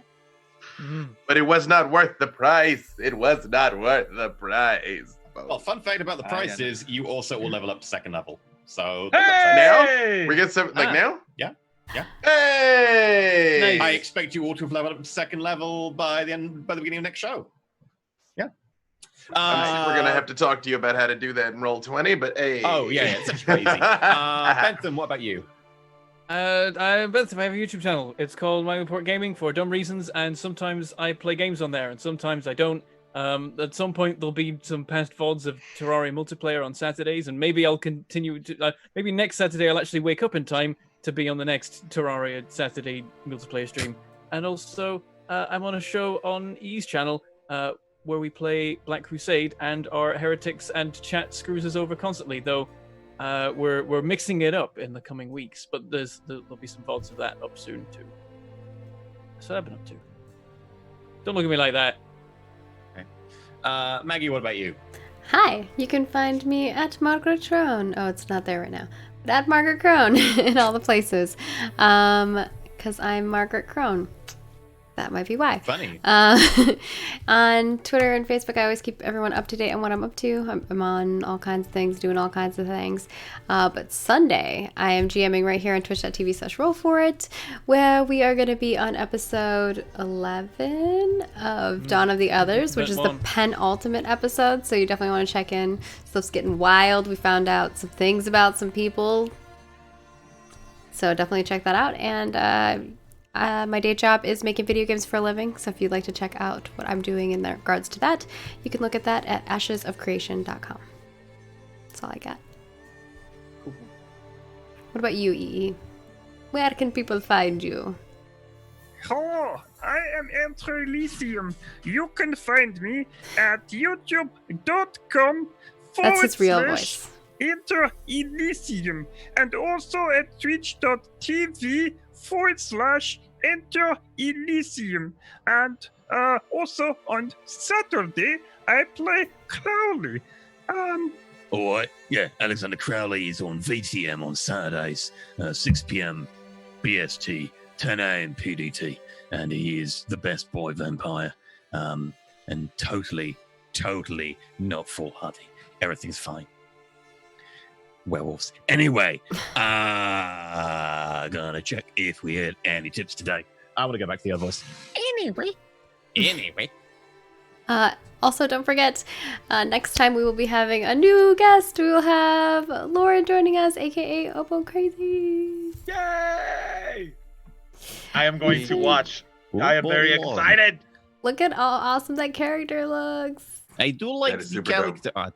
Yeah. It is very interesting. So And there good. is reasons. And I am checking for tips right now. Chance saying that he sounded like Einstein from Command and Conquer. I was thinking of Sergey from the Compare the Meerkat adverts. Compare the meerkat, compare the market. We are good. No tips today, so we're good. Thank you for watching, everyone. The VOD will be up tomorrow, and we'll be off. There'll be a lot of lore stuff coming out. There's a Nika interview out on the Patreon, loads of Patreon goodies. And there's, I think, some gods and stuff so coming out in the next few weeks for Ascension. So check that out. Bye.